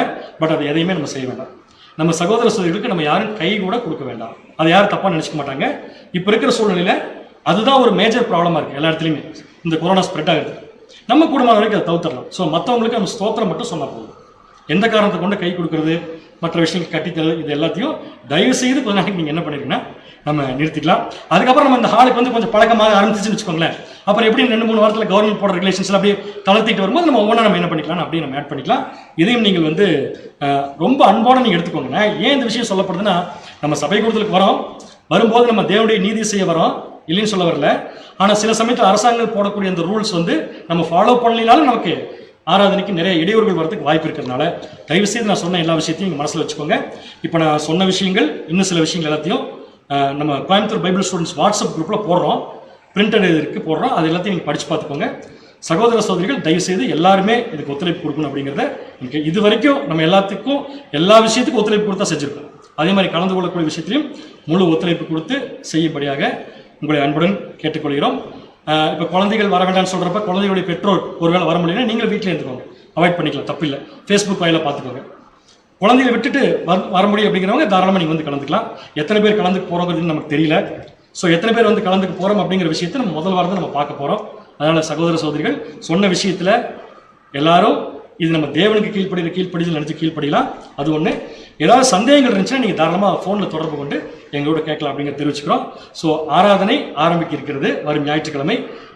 எத்தனை மணிக்குன்னா 8:30 நான் சொல்ல மாட்டேன், 7:45 நம்ம எல்லாரும் இங்கே வர ஆரம்பிச்சிடணும் அப்படிங்கிறத உங்களுக்கு தாழ்மையோடு தெரிவித்துக்கொண்டு இந்த அறிவிப்பத்தோடு நிறைவு செய்கிறது. மேலே ஏதாவது விஷயங்கள் இருந்தால் சந்தேகம் இருந்தால் நீங்கள் போஸ்ட் பண்ணுங்கள். நாளைக்கு இருக்குது நமக்கு டைம். நாளைக்கு அறிவிப்பு கொடுக்குறப்ப கூட என்ன பண்ணுறோம்னா அந்த விஷயங்களை பற்றி உங்களுக்கு மறுபடியும் சொல்கிறோம். வேறு ஏதாவது விஷயங்கள் விட்டுருக்கப்ப அவ்வளோ. தேவன் தாமே நம் அனைவரையும் ஆசீர்வதிப்பார். மீண்டும் நாளை மாலை 7:15 நாம் சத்தியத்தோடு நாம் சந்திப்போம்.